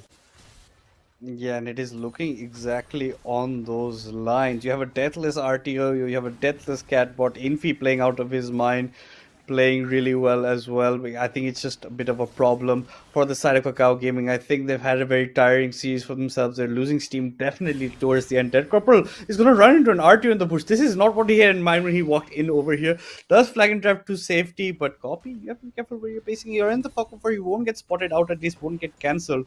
But what else can they do? I think SCTV Esports are just looking for the Atakan to just go for the end right now. They are trying to get again another fast time paced game over here. It's 21 kills for SCTV Esports to just the 6 of Kakao Game. It's a 14k goal lead, and that's not something you always say at the 19-minute mark. And they are running away with this game like it means nothing. They already have ran away with this one. They only have left to pick one more inhibitor right there, as Infi is going to take the Artican in his lonesome right there. And what do you do as Kakao Gaming when you fall so far behind, almost a 15,000 goal lead? It's just going to be painful now. Yeah, it is. It is. It is on that painful mark. This is pretty much the final nails in the coffin coming in from SC2L members over here. The Atakan gets taken down. There's a last ditch edge with the flash forward with the lockdown onto Lotus. But a nice shockwave on the backline finds two members. In the meantime, Copy's biting at the Nexus turrets. Infi's coming in. Sneaky. Sneaky is going to catch his W. It lands on Timbers, but that means nothing, and W is going to follow suit anyway. In the meantime, RTO has just battle Copy back to his own base right near these Nexus turrets. Dead Corporal will follow suit as well. This is pretty much GG, ladies and gentlemen. SCTL Esports will be your first grand finalists in Legends Ascent after taking a very swift 3-0 against Kakao Gaming. Yeah, and each game looked more one-sided than the previous one, and that's how this series has been. It was a very one-sided affair coming out from the side of SATUL, and if they play like this, who stops them? Syndicate was the only team who, funnily enough, took one game away from them, but except for that, it has just been very quick games for the side of SATUL. And if you are Kakao Gaming, you're wondering what you need to do to take down these guys. You will definitely be wondering that usually it's a close contest sometimes between these guys. This series definitely was not one of them. SETL Esports running rampant, and they just kept on generating steam throughout the series. They game faster and faster games basically, and by the 21-minute, 22-minute mark over here, take down the Nexus for themselves. Dead Corporal, like you said, being kill hungry. A lot of times he tried to create situations which weren't their copy, couldn't do much against RTO in the top side. The bot lane, you saw Sam maybe get some kills earlier on, but get neutralized. It was a complete mid-diff in favor of Catbot for SWL Esports over there. The Annie, we thought maybe Single Champion would have been better for W, just did not work out at all for him. He could not be a must. He got twice, I think, solo killed by Catbot, and he was having a fun time. RTO solo killing in the top side. It just looked like complete mayhem. That it was the complete S8UL esports show coming in to this game 3 over throughout this series, and I think they are just doing Hello? a fantastic job. They are showing you why Hello? they are known as the best Yeah. team in South Asia as of now, and Listen, can I they are call you in locking 10 in minutes for a that calm grand down final meeting? spot for themselves. It's yet to see who through the Just give lower me 10 bracket will minutes. make it up for themselves. I think Kakao Gaming have a very good shot of maybe going back for a rematch, but honestly, a lot needs to be worked on if they have any chance of picking a game against this team.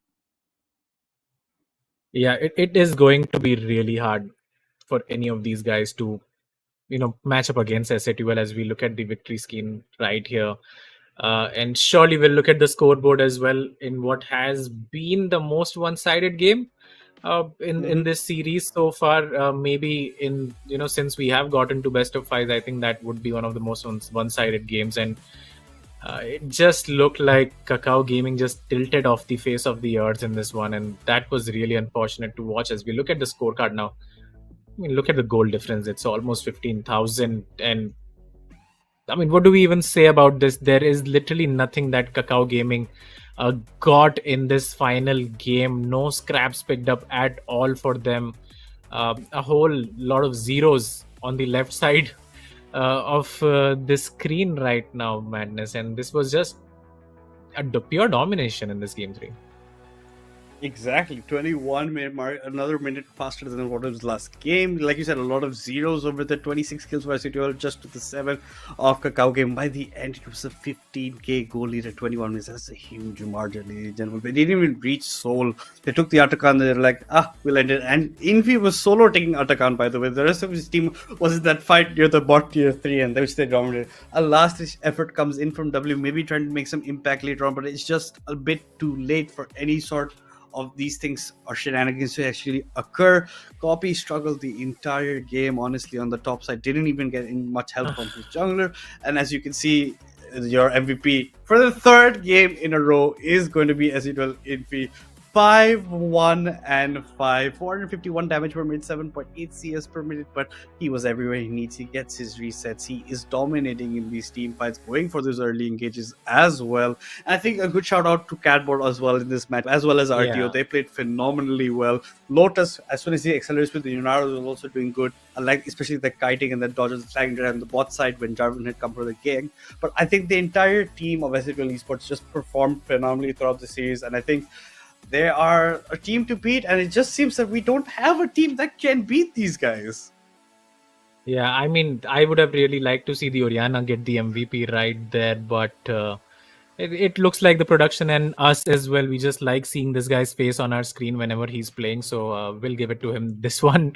But yeah, again, as you said, huge shout out to Catbot in that game 3. I mean, getting multiple solo kills and such a nice score line as well for him. So I think he deserved it more maybe in this last game, but series MVP, I think that should be going over to the side of Infi. So don't mind that too much right there. As we look at the scoreboard once again, not much to talk about right here.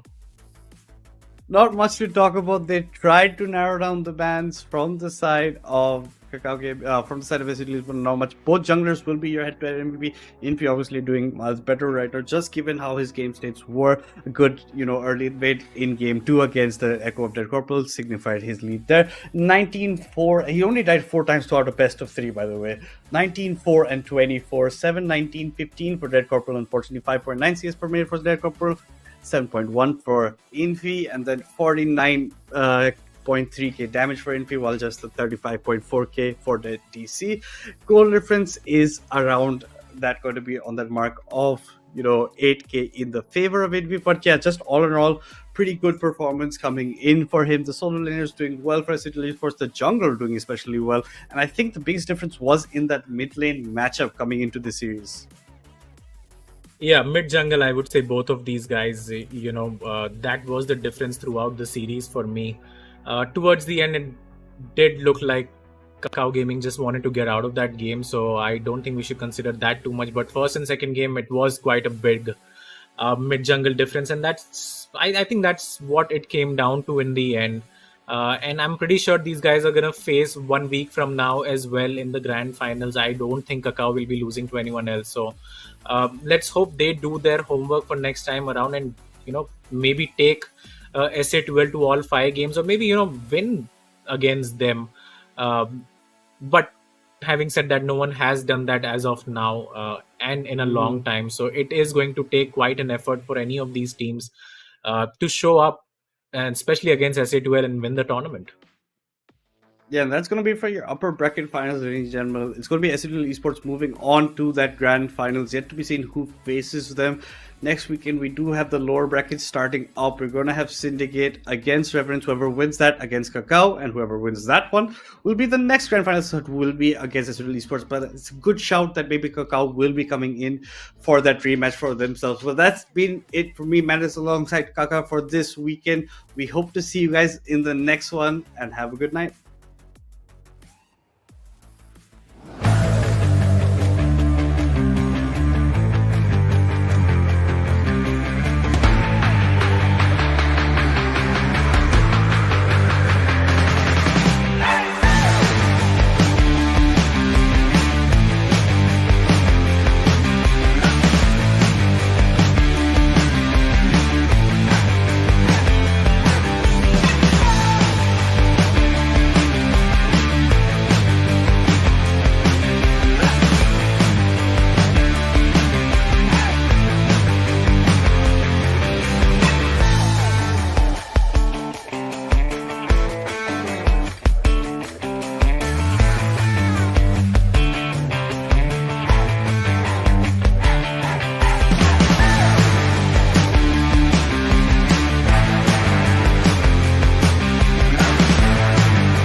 Gotta go up to the top, won't stop. I'm gonna be the man, yeah, I gotta cut a knot. Really haters really on me, tryna take my spot. But we go up, yeah, we never gon' drop.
Alright, yeah.